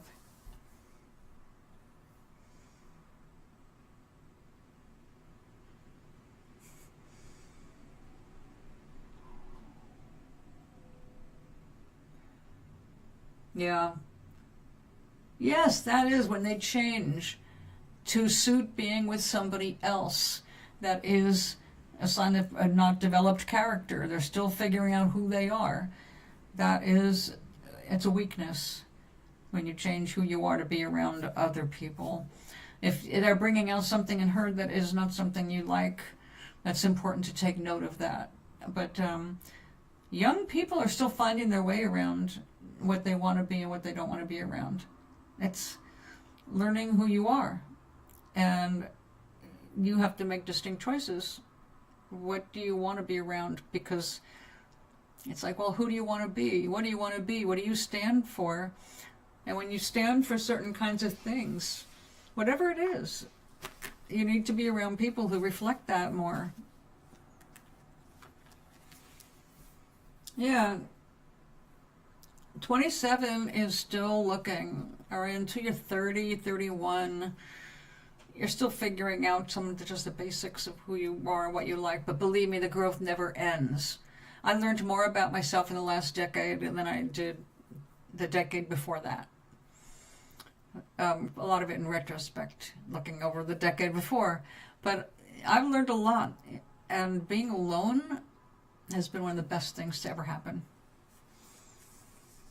I can have company. I can be around people. I get along fine with people if I want to get along with them. But there's lots of people I bump into these days. I don't want to get along with them. I don't want to be confused to be friendly with certain kinds of people because I don't respect them. If I don't respect them, I will lose my self-respect by hanging with them. I'll definitely never want to try and be like them.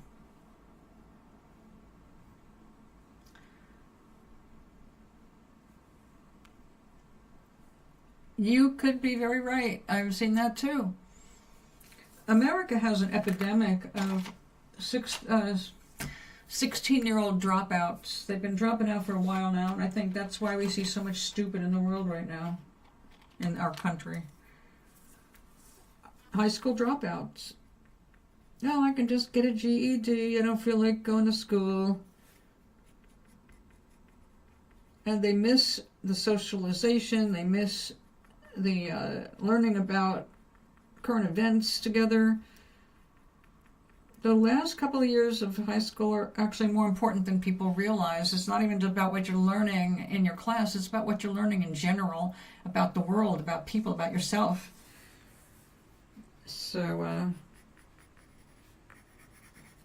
I don't think it's a good idea to drop out. I think it is good to have those experiences with your peers. Life comes at you pretty fast after high school anyway, you know? You need that chance to develop.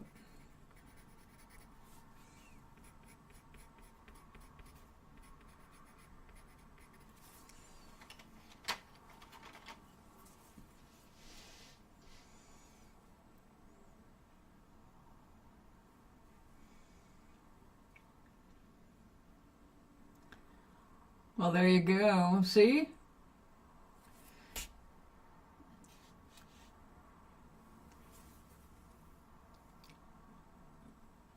Right.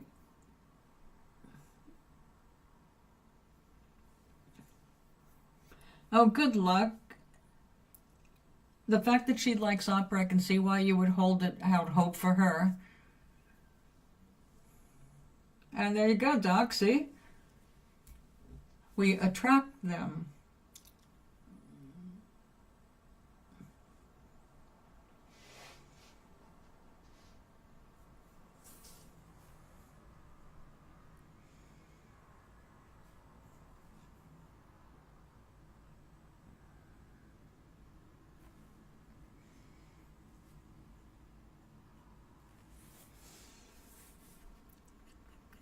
Remember too, guys, that we teach people how we want to be treated.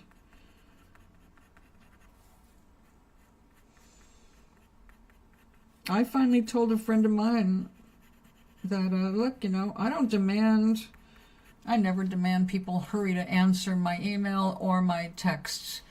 It's like, I never demanded fast responses because it's like, well, if you had to send something through the regular mail, you don't expect them to just turn around, drop what they're doing, and then respond to you. So I don't expect a fast response, but I feel that if your text is ignored for 5 days, that's a bit much. It makes you feel like you're ignored.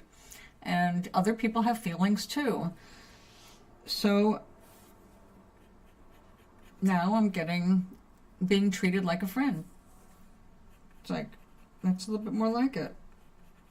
If you want me to be a friend, I am a very loyal and good friend. So don't treat me like I'm some nasty stranger because you're not in the mood to answer texts. 5 days, time to say something. Like, I got your text, I've just been busy. I can live with that.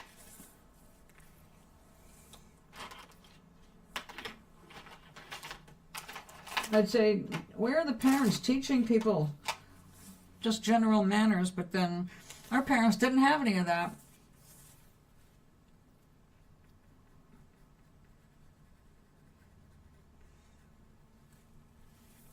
This is way darker than I intended, but okay.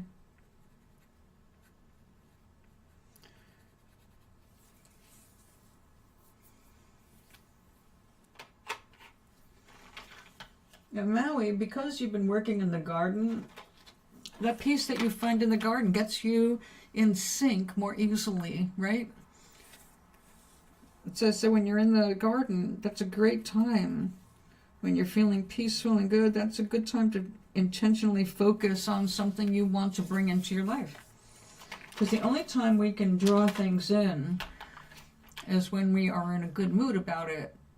Desperation, frustration, any negative feelings keeps everything at arm's length. It might be right there ready to pop into your experience, but if you're getting all negative about it, it's like, okay, not ready for it. I'm still anxious about it. And that gets us nowhere. You got to get happy. And by the way, you can get happy about literally anything. It doesn't have to be that subject. Matter of fact, if that subject is causing you any kind of angst, don't go there. Just get happy about something, anything. It'll work the same. Your higher self, you know what you want. It's not like you have to ask over and over for the same thing. But if you don't think it's possible, it definitely is not entering your experience. And being negative about it, you're not leaving room. But it's a practice. Very much a practice.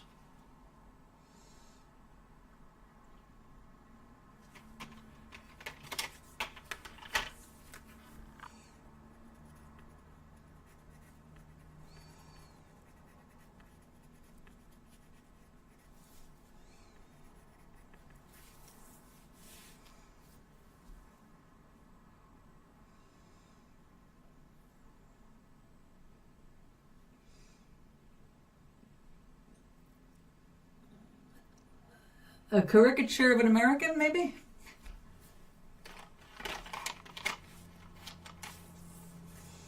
We see a lot of those around. Sometimes they seem like they're all caricatures.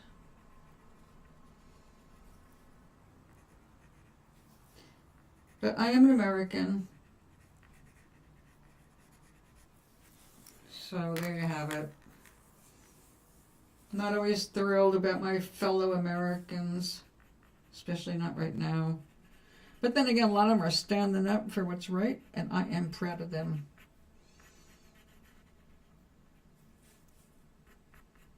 They're showing up. About 7 million of us showed up for the last No Kings.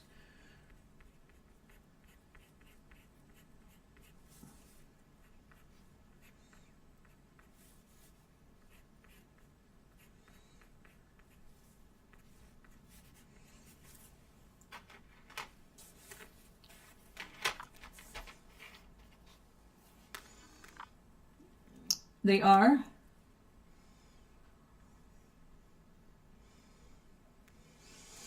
So sorry for you. Sounds like they're trumping in Westerners. The rejects of our society.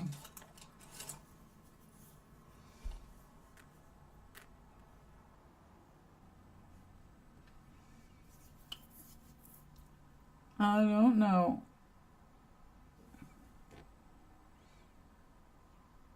You're a fool for trying to referee it. Your attitude at that point should be, it's not my business. Not my business. It's not your business what these people are doing to themselves. Oh, they aren't real Westerners. Oh, good.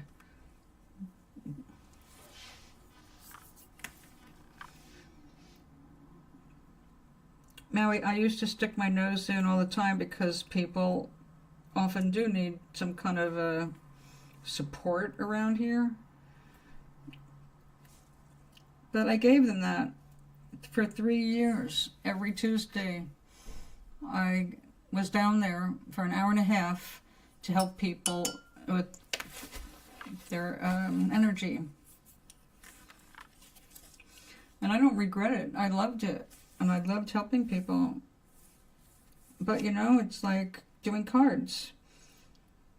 People keep thinking if you're always answering their questions or working things out for them, that you're reinforcing that they're maybe not capable of doing it themselves. And the idea is to get people on their feet. But when they do things and they figure, oh, here's someone who will intervene, or here is someone who will hear me out, but they're just getting into drama, is it really worth it?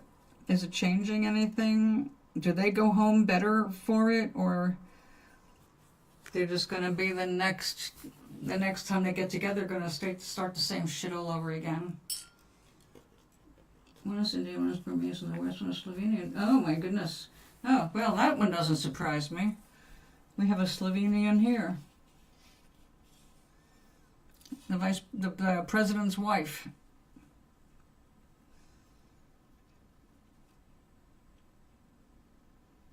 Well, you've got quite a mixed crowd there. So, who was it that went on for 2 hours?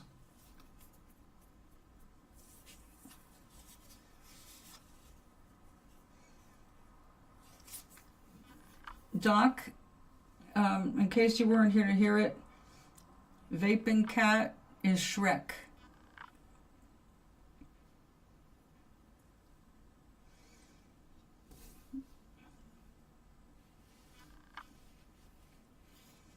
The Slovenian.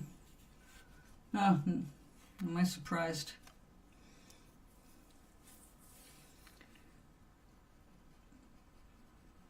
So, you definitely are not happy with her attitude, her ideas, her general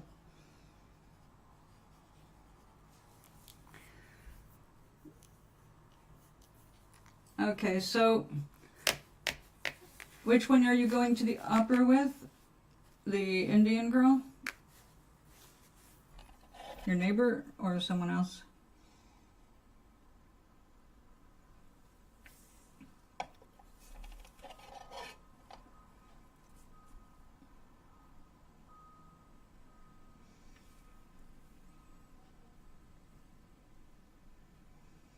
The Burmese one. I'm glad she likes opera.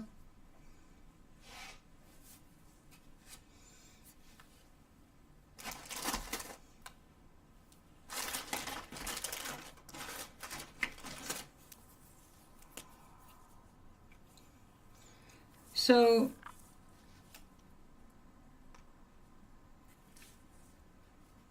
the thing is, if you want better, you have to think about what it is you like about somebody. What characteristics do they have that make you feel good being around them?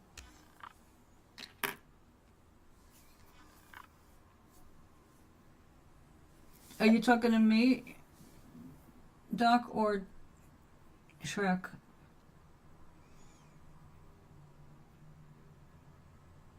Oh, I see. I hope she likes it so that you have a companion on the same wavelength as you.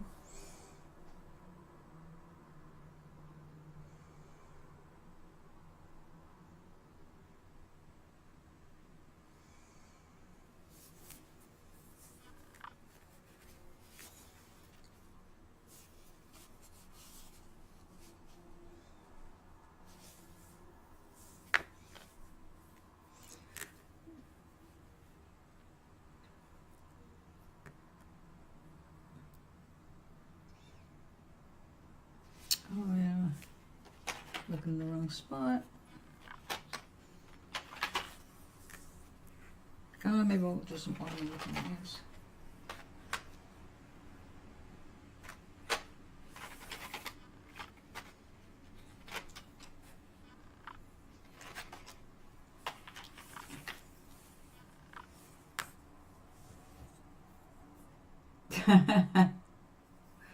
Yes, I know. But that's because you know the difference. You've been to enough operas.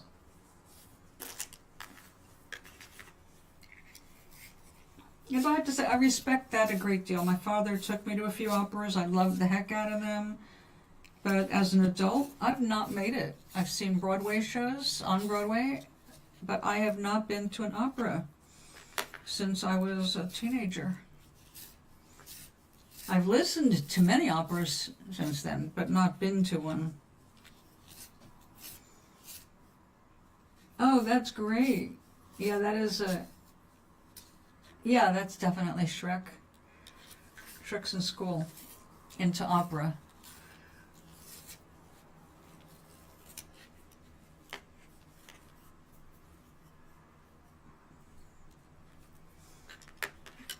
And she got a new dorm room.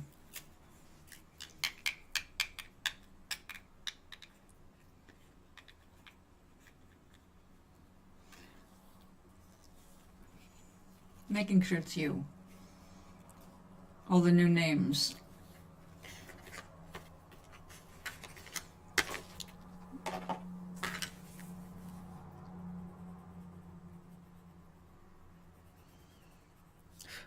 It's clearly not great art. It's just a greeting card that I can hand over and go. It's better than one of those ones you punch out, like for Valentine's Day.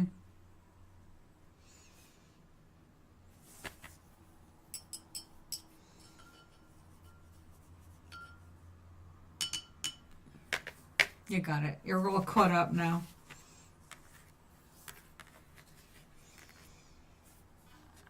I guess we'll do a happy Halloween over here too.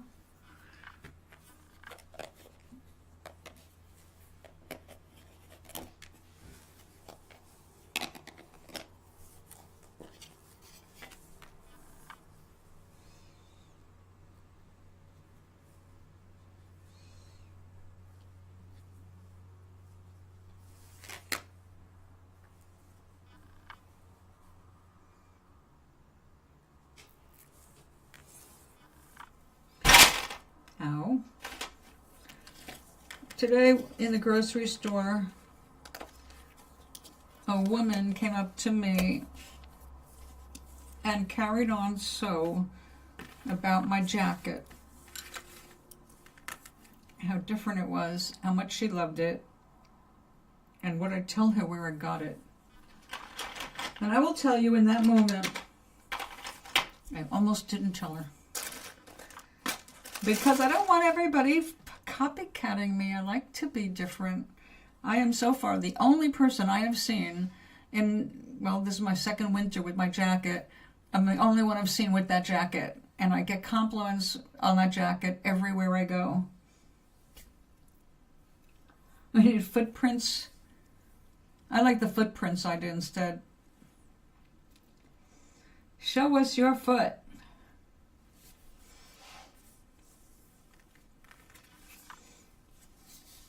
Okay, we got another Happy Halloween. So we did 3 Happy Halloweens. Da, da, da. All right, that's 3 neighbors taken care of. Oops, sorry about that.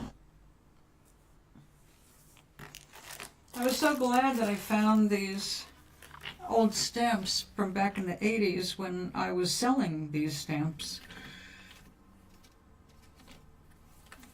Fingerprints or retina scans. I won't put you through that. You need your retinas. They do get, you know, old and cracky. Okay, since I have these on my desk,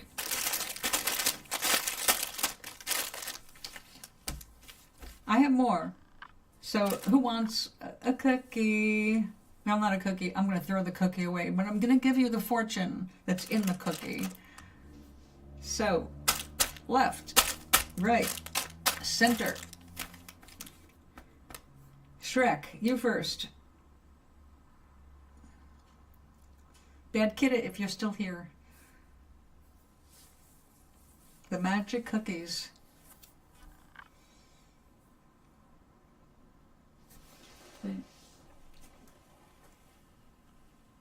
I have a lot of magic cookies.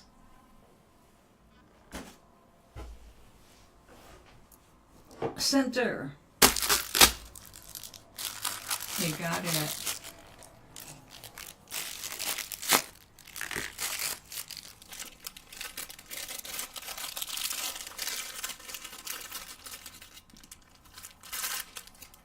I don't need crumbs all over my table.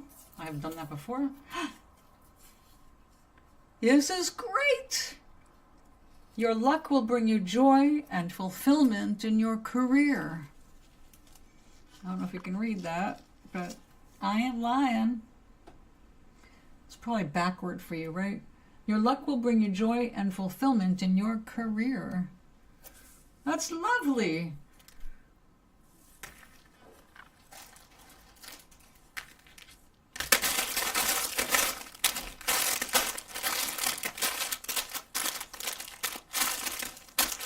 Maui, your turn. Left, right, center. Left.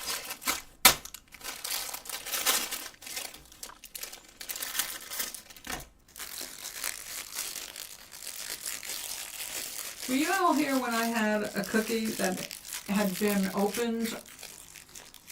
One of the little corners had been opened and it got very highly humidified and I was able to unfold the whole cookie without cracking it. That was fun.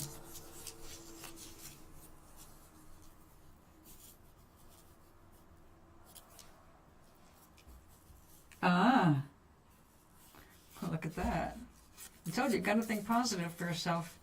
You don't worry about what the world's going to do. The world will form itself around you when you're clear on you. April will be a month of positive changes. What happens in April? I guess it remains to be seen. April will be a month of positive changes. Well, it will be spring, and spring's always nice. Is there anybody else here that would like a cookie?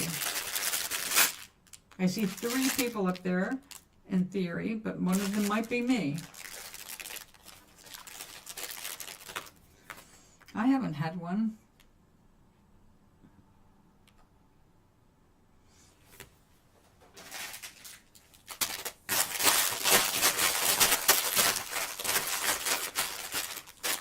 I will ask myself, left, right, center.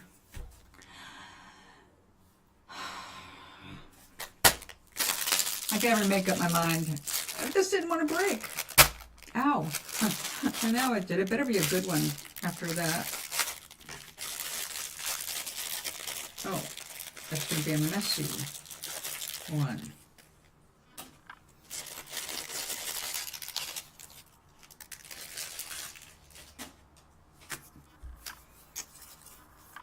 Your next Chinese meal will bring you more cookies.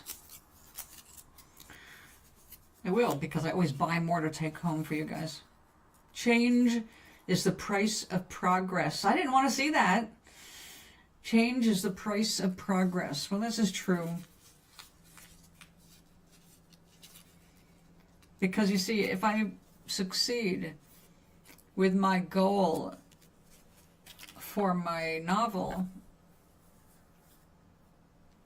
and my other book, then I might have to move to New York City.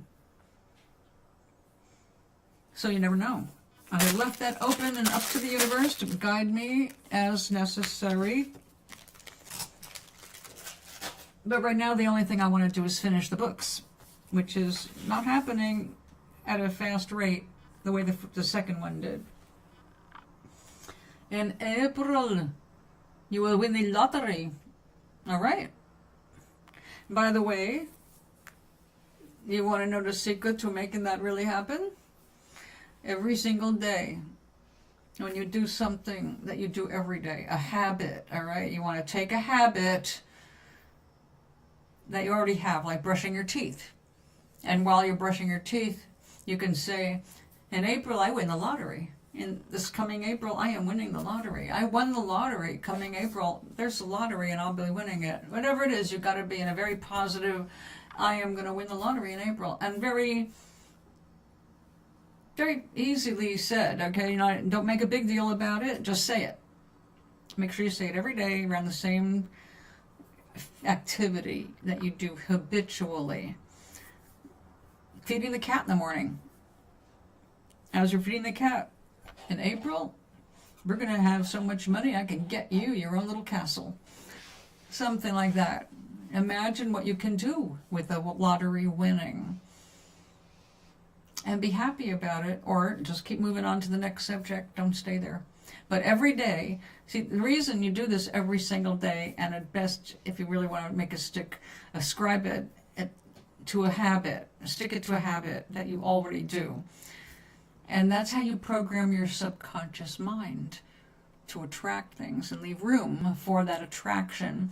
Once your brain understands what you're trying to achieve, it will work with you. So it doesn't matter what it is you want, whether it is an improvement in your health or an improvement in your grades, or because as soon as you start programming yourself, you will be led to do in the right moment what is necessary to achieve your goal. So when your inner being is clear that you're going to win the lottery in April of 2026, you need to be clear on the year. The universe likes to fuck with us. Be clear on that. And then just say it casually, like every day. It will find ways for you to communicate with spirit at the right moment to buy the lottery ticket that will bring you what you want. If you keep going in and buying the tickets without that impulse, it's not going to work. They're going to be dead ends. So you wait until you get the impulse to do something. When it feels right, you do it and not force it. You can never force the universe. But it'll work with you endlessly, continuously, on any subject.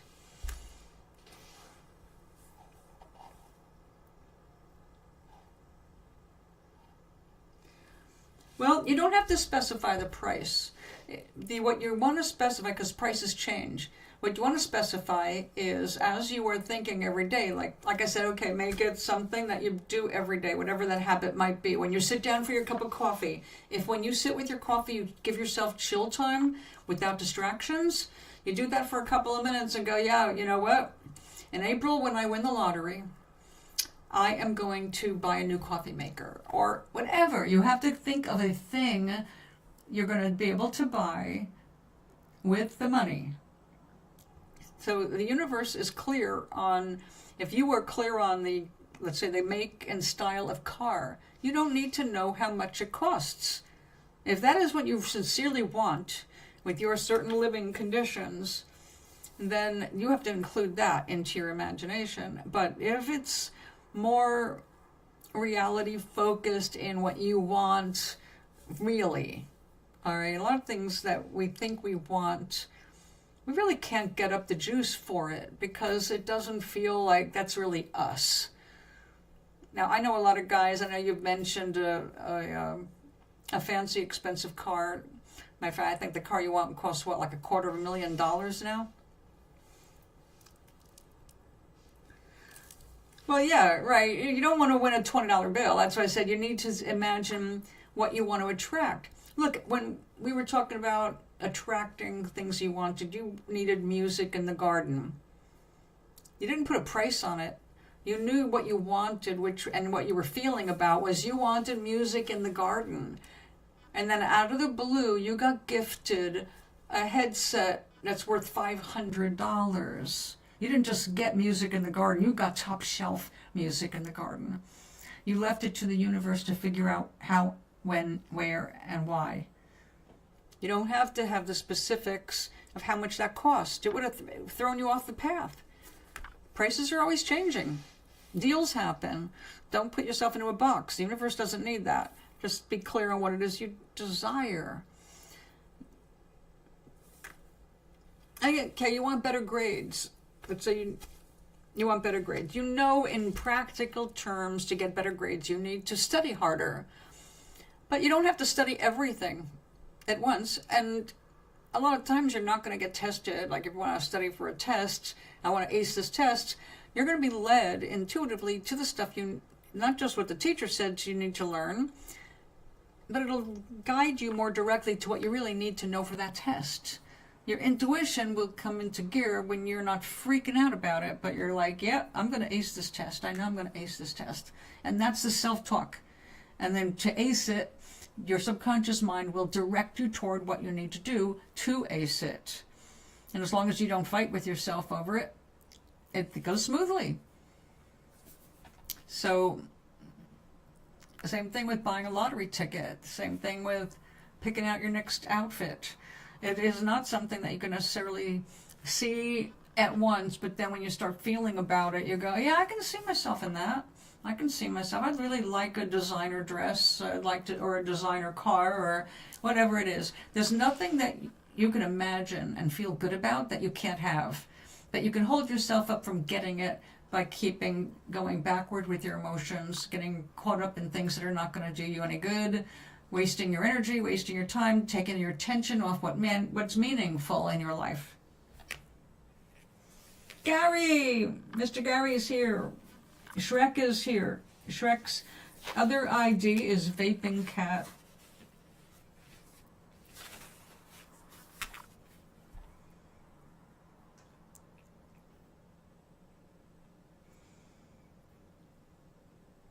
Well, Dutch Oregon. I don't think that there is anything that's too silly. The only thing that matters is that you desire it, and it makes you feel good even imagining having it. If you can't feel good imagining having it, you're never going to get it.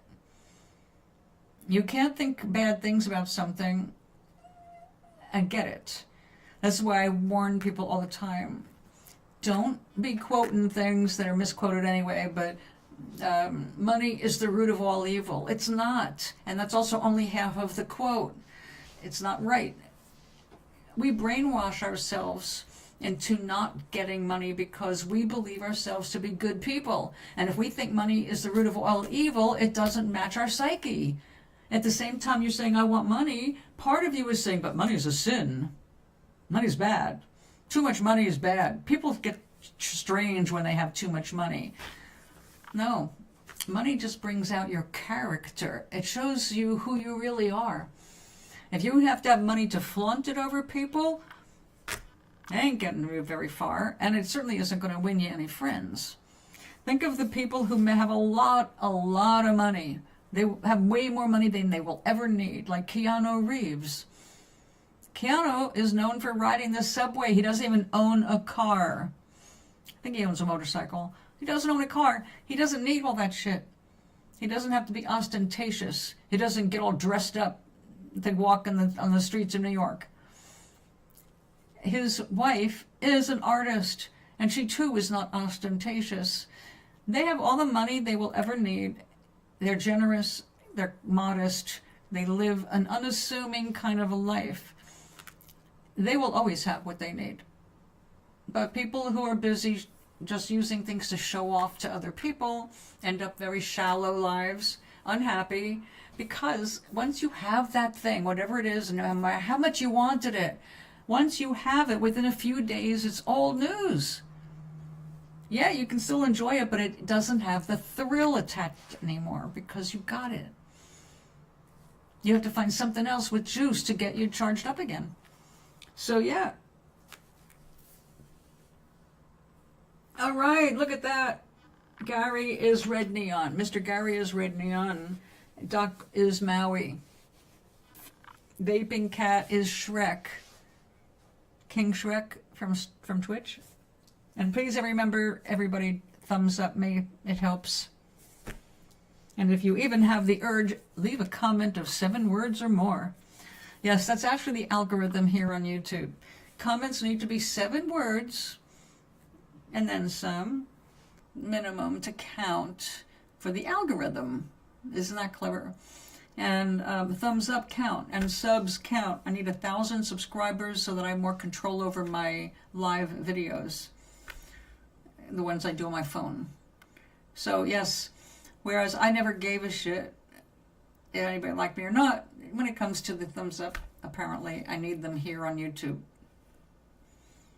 So thank you for those who remember to give me a thumb up and leave me a little love in the comments.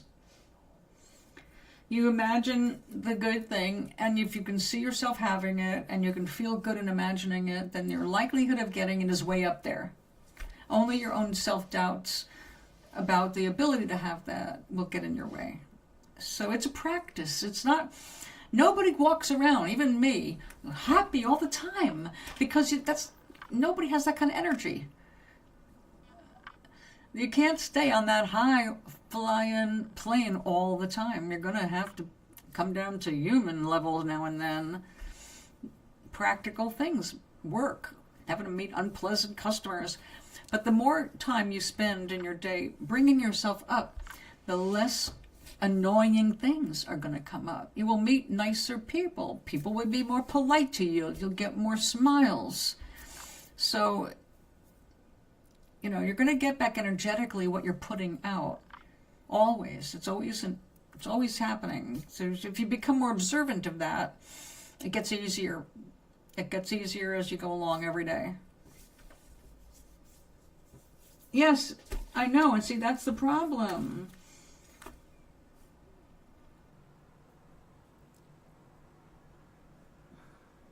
Well, yes, you can promote me by leaving me a comment as a promotion for me. Thank you. I appreciate it. And it is. You don't want to be fake. But yes, when you're in the retail business like you are, retail is putting on a new persona. The person you are at work. It's not the real you. It's your work you. It's the face you put on to do business. I mean, when you're off on vacation, do you run around telling everybody to shop where you work? I doubt it. Unless they mention something you sell. In which case, oh, well, by the way, you can get that there. But you're not like walking around boasting about the store, how wonderful it is. And it's work. It's your work face. But the more frequently you can find real things to be happy about, the better work is going to get. Well, my father told me when I was a little girl, before I was even working, he said, nobody works for another person. You're always working for yourself. You're working to get a paycheck, but you've got to find more than a paycheck where you work, because you're not going to like every job you get. So you have to find things to feel good about. If all you're doing is sweeping the floor, then you better be the best sweeper of the floor. Maybe learn to do it faster or better, or more efficiently, or whatever, and make it yours. Because if you find yourself happy in where you're at, you will find better opportunities because your attitude is lighter. People like to be around that. They don't like to be around people who are just drudges and bummed out, and fake smiles suck. That's as bad as saying, well, bless your heart, which we know is fuck you in other Southern speak. So I was like, did you catch that? Our lion, Mike Johnson in Congress, when he heard that Marjorie Taylor Greene was calling him out for protecting the pedophile, he was like, well, bless her heart. It's like, yeah, we know what that means, Mike. Northerners might not know, but you lived in the South. We know what you just said to her in public on the TV.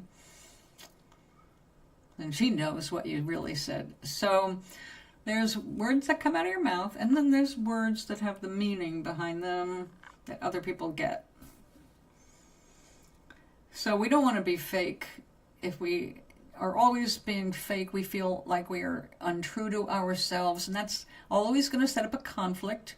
It's a setup for depression and anxiety. We don't want to feel that, and we have to find ways to be true to who we are.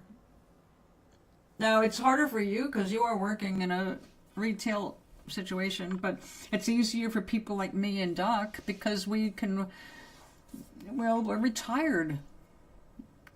Now he can work in the garden and enjoy that, and he can avoid or get involved with people in the neighborhood. But he is in a good situation. It's him and his cat. He doesn't have to let anybody into his life that he doesn't want to let in. I'm in the same situation without the cat or garden, but I'm growing sprouts and stuff. But I have my situation here, so I can get involved with people or I can keep to myself. But when I do get involved with the people here, I make it a point to only get involved with them when I'm up. When I have to go downstairs, I don't go if I'm not in a good mood. If I'm going to be anxious or not having a great day, I don't want to see anybody. I don't want to put that on them. I don't want them to go, oh, you look like you're not happy today. What's wrong? I don't need that. I'd rather go down there with a smile on my face and go, yep, I am centered, I am ready, I can handle it.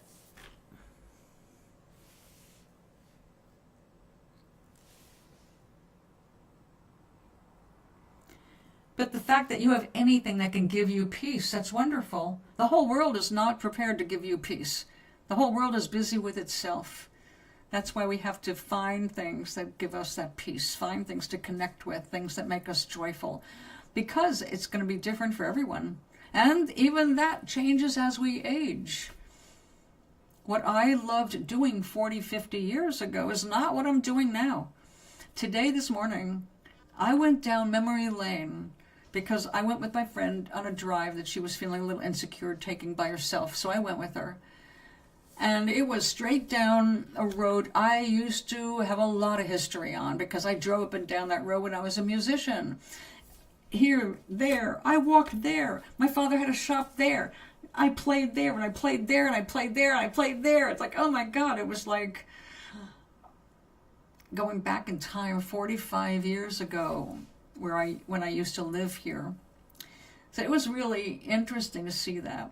But I am glad to say, just because I was seeing things that brought me back 45 years, it didn't bring me back 45 years. I didn't get in touch with any of the sadder parts of those 45 years or what was going on back 45 years ago. But I did connect with the good stuff. Oh yeah, I loved singing there, and I had this partner then, and I had those partners then, and it was great to reminisce that way, but quickly and then through it. Because I want to be right here now. I don't like to sit and talk about yesterday. Unless I have a wonderful experience that I want to share with you, or when I learned how to do something that made life easier on me, I share that. We don't need to go down memory lane and go, oh, let's see, you played the Mousetrap and your bass guitarist was going through some shit with his girlfriend at the time, and he was kind of bummed out, and that night sucked because he was so bummed out. Do I really need to go there?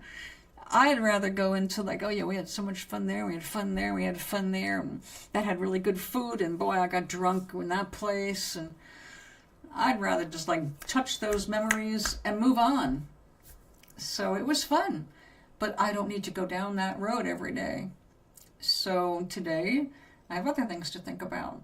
Tomorrow, other things. And today, a lucky thing happened that came out of frustration, and I'll tell you, and then we're going to go.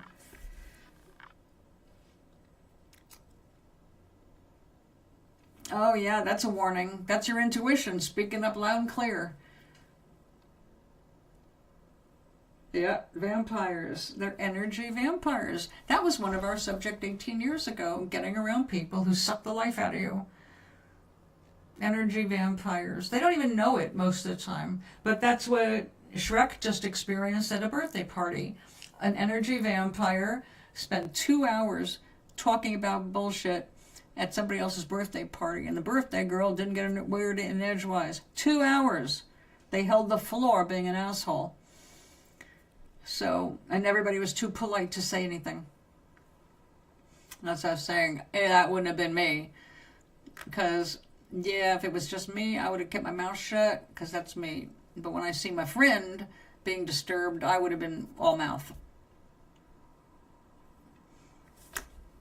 But see, now, once you have been around energy vampires, you know what to avoid. You know what it feels like being around them. And that's what I'm saying, is when you learn to put your happiness as a priority, you say, I am determined I'm going to be happy in this world. It doesn't matter what's going on. I will find the silver lining. I will make the best of whatever's going on. It may not be perfect. It may not be everything I want, but I'll make the best of it. And you keep making that determination every day. You're going to make the best of it. That's it. That'll get you up there where you need to be, so that what you are experiencing turns out to be better than what you were expecting, because you're now learning to lift your energy. And every time you get near someone, yeah, kind of like Groundhog's Day, yeah, because you do have to learn the same thing over and over. You have to remind yourself, oh, yeah, shit, I should have kept my mouth shut. That person's never going to learn.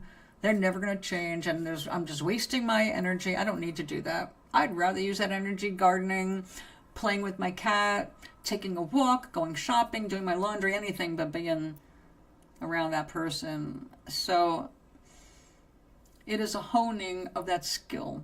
But the first commitment is to be happy. And then anytime you get around some energy vampire, you will feel it. You will feel it pull that energy, and you'll go, nope, nope, no, nope, nope. Like me yelling at my friend today. I mean, I was yelling in the car, stop saying that. Stop talking about that right now. Right now, I'm serious. Stop talking about having accidents while you're driving. And I finally got through to her, and we got a change there. Lifted the energy. Everything in her face changed from being that stressed and remembering a close encounter of a negative kind to going into where, my sister and I are going to be doing this, and it's going to be great. So yeah, you got to remind yourself when you're near energy that's upsetting your system, you will feel it faster and faster, because you have programmed yourself to stay alert to the good stuff. And anything that is rubbing up against you the wrong way, you're going to feel it, and you're going to know to cut it off and get away. And I have gotten really good. I know I freak a few people out, but I told them, stop right now. No, I don't want to hear it. I seriously do not want to hear you complaining about your past. I'm done. I don't want to hear it. All you do is complain about your past. So people learn to avoid me, because that's all they do is complain about their past. Those people I don't want around me. I don't care if they avoid me. I prefer it. So I get what I want. And they find people that are fine with just sitting there all day whining about their misery and making themselves sicker and more miserable with that. So yeah, Groundhog's Day is every day. You wake up, you open your eyes, you got a chance to try something different, to learn something new, to do something to make yourself happy and closer to your goals. So whatever it is you want, make a mantra to say to you every single day, so your subconscious mind gets the idea. And if you can hold it off like 3 months from now, I said, when you said April, you're going to win the lottery, perfect. Perfect. Because it's off further than tomorrow.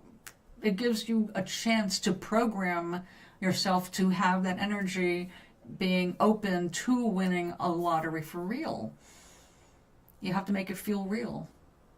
Subconscious will work with you, but you got to keep saying the same thing over and over. I won in April 2026. I can see it, and this is what I'm going to do with it. And it's going to feel so good to do this. But see, right now, your list is short. And everybody thinks that, oh, well, I'll take care of my friends and family. I'll make sure everybody has what they need. They think that God's listening and saying, good, I'll make sure you win because you're going to do good things with it. God doesn't give a shit what you do with your money. You think God needs money or cares about money? No, not at all. Only you care, the God, cares about your money. So you don't have to make promises, you're going to take care of this or that. You can say, right now, I'm going to win the lottery and nobody's getting a dime of it but me. And nobody in the universe is going to get in the way of that, because that's your setup. It'll happen the way you want it, as long as you let it be. So that's how I quit smoking without pain. 3 months, every day I went for a cigarette. I said, when I'm done with this manuscript, I'm quitting. I'm done smoking. I didn't use quitting because quitting sounds like you're giving something up. I didn't want my subconscious to latch on to the idea that I was giving up something I love, because I did like smoking. It's just bad for you and expensive. So every day, 3 times a day, it was puff, puff, puff. When I finished the manuscript, I'm done with this. And it happened so smoothly, and I had zero, totally zero withdrawal. I had no suffering. Believe me, nothing like the first time I quit. I quit for 20 years, but that first round, I dreamt about it for a year. I dreamt I was smoking. I dreamt I was hiding cigarettes. I craved cigarettes every day, even though I didn't smoke. I never stopped wanting them. And so for 20 years, I just kept saying no. But inside, I was like, oh, God, I wish I had a cigarette. And every time I got stressed out, I wanted a cigarette. Since I did it the other way, my programming worked. I finished the book on January 1st and quit smoking on January 2nd. And to this day, I've never looked back. Matter of fact, every day I smell tobacco burning, it smells more gross to me, which was not part of my programming, by the way. All I wanted to do was just stop smoking. Not being judgmental about it, just, I'm done. Never had a craving, not a single kickback. Nothing that happened that was so horrible in the first time, nothing happened. So it was the easiest thing I ever did, and I know exactly why. It was programming the subconscious mind. So whatever your subconscious mind believes, that's what's going to happen. Yep. You convince your subconscious mind that you are going to do something, it will happen. Subconscious mind is your instructions to your body and the universe. So that's why it's important to be consistent. That's why I said, you want that lottery? Tie that statement to something you do every day, so that every day you automatically go, I'm brushing my teeth and I'm going to win the lottery in April. This coming April. However you want to phrase it, that sounds good to you. And when your body is signaling you that, yep, that's the right phrase, that's what you want to say, then you got the right one. Your body is agreeing with you. When you get that body signal, you feel right, you're going to see changes. And you have seen this happen. You've seen it happen. You've proven it to yourself. But that's why I'm writing the book. You have to prove it to yourself over and over and over until you are convinced that, yes, indeed, you are affecting your future. In a very practical, real way, you are affecting your future without actually having to do a hands-on earning the money for that car. You just have to be alert to when to buy the right ticket from where. And then, yeah, and you start setting it up now. You said you want to win the lottery in April. Be very clear on which year, April, or your brain will mess with you. Oh, you're going to win in April. I just didn't tell you which April. It could be 10 years from now. No, you want it this coming April. So, yeah, you want the guidance to go and buy the ticket at the right time from the right place. And that's not going to happen unless you are okay with winning, for real. So, think about where you want to put that sentence. What do you want to tie it to every day? You're going to see changes. And by the way, once you have convinced your subconscious that you're going to win the lottery, you don't have to worry, because other things are going to show up to help you along the way. Little bits of money here, gifts here, things will happen. You will be provided for. It's a miraculous world we're in. It is way wilder in reality than what people are able to see right now. So enjoy it. Use that gift. Everyone's got it. Everyone can do it. You're part of the universe. There's no reason why it would not work for you when it works for everybody else. It's already happening anyway, subconsciously. Things are happening around you all the time that you did not order. but you thought about and forgot about. You felt about and forgot about, and then things start coming in. You go, yeah. Like I was talking about those lollipops here the other day that like, oh, I wanted a pineapple lollipop. No, I did not get a pineapple one, but I did get a bowl put in front of me that had a bunch of those little lollipops of the same brand, just different flavors. I'm like, yep, I was just talking about those, and here they are. It doesn't matter what you want in the world. If you can imagine it, it can be achieved or gifted or bought. You'll be supplied. Just like you, those headphones. Not just headphones, you got great headphones. No, you just program it, man. You just keep telling yourself, when I do this, this happens. When I do this, this happens. When I do this, this happens. And just decide what that is and stick to one thing.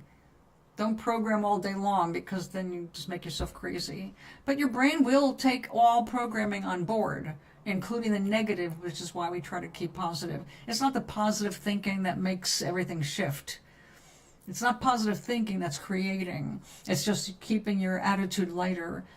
That's what positive thinking does. But just sitting there doing positive words, it doesn't really change anything.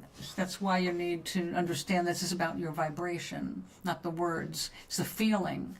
If you're saying to yourself, I'm going to win the lottery in April 2026, but inside you're feeling shitty, you're feeling, part of you is going, nah, this ain't going to happen. If that should happen, where you're going, no, ain't going to happen, then you can say, all right, well, what month will I win the lottery? And then go through the year and say, will I win the lottery in January? And go by how you feel. Maybe it's a yes. You won't win in April, but you'll win in January. You won't win in April, you'll win in May. You see what I'm saying? But you want to be sure to get it as close as you can. And just feel good about it. And if it doesn't feel good, come up with another idea to feel good about. As long as you're feeling good about it, and feeling light and happy about it, there's no way it can't not come into your experience. So that's why the feelings matter so much. You've got to catch yourself if you're actually thinking about the lack of that item or experience in your life. If you're thinking about the lack, that's really where your energy is going, or you're splitting your energy. Half of you is thinking about the lack, and half of you is thinking about the getting of it. So they're going to cancel each other out when you're doing that. That's why I said, find a habit that you do every day. Especially like if you do coffee and then get right into computer, no. But if you can get into coffee and spend a couple of minutes thinking about how good it will feel when you're able to go out and pick out that car or order something for the garden, because you don't want to be ostentatious and let anybody know you have a winning, right? What you're going to do to please yourself. And imagine for just a minute while you're enjoying the good feeling of that coffee and the good smells and tying in with that good experience. It's already relaxing you, right? It makes you feel good to hold on to that cup of coffee that's hot and steamy. First one of the day. You don't want to just slam it back. You want to take a minute to enjoy it, enjoy the moment of it.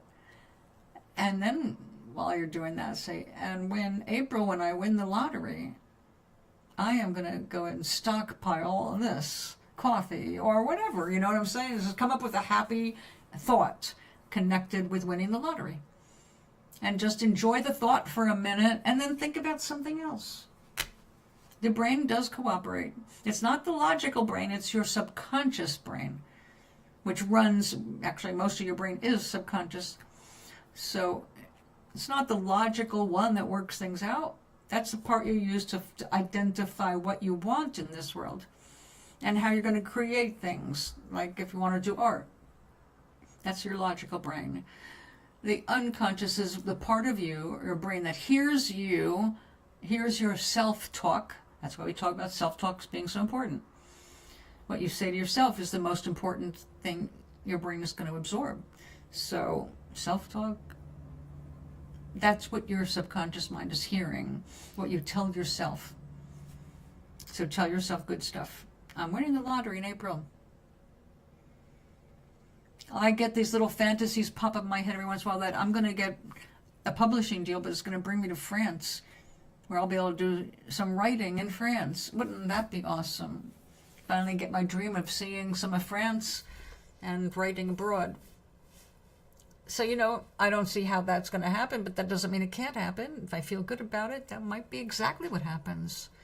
So, I think what's important, I worry about going to France or just enjoy the writing process, the creating of the stories, the developing of the character. I just get into the writing.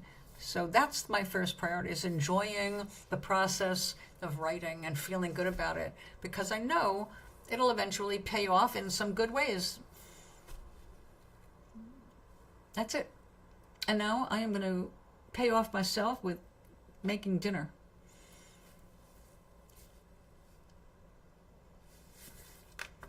So let me throw some love out at you in this chat.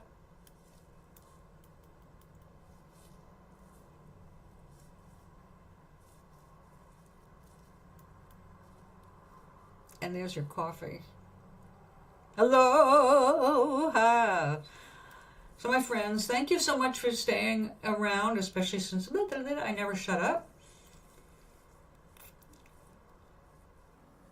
But I send you love and some coffee and smiles and more love and silliness. Tomorrow is Wednesday. We are supposed to have some rain, but tomorrow I am having a movie afternoon with Mr. Sater. So I'm turning him on to really old movies that were made before he was born. And then he turned me on to really cool stuff like some anime and fun stuff I've never seen before. So it's my turn to show him a movie. And I think we're going to watch The Gods Must Be Crazy. The Gods Must Be Crazy, the first one and the second one, they're both very different, but they're both amazing movies, and they're so different. They're just so different. They're wild. I love how they're photographed. They were both made in Africa. They use real tribal people in it, in both of them. And, yeah, they're happy ending, falling in love kinds of things, but in most absurd kinds of circumstances. So I totally love those movies. So if you haven't seen The Gods Must Be Crazy, go check it out. Old movies from the 80s. And boy, this is bad lighting for me when there's no contrast from the windows, because I look like a ghost, or talking about vampires. I'm going to end the stream, guys. Thanks for hanging out with me. Have a wonderful evening, and I'll see you on Rainy Day Thursday.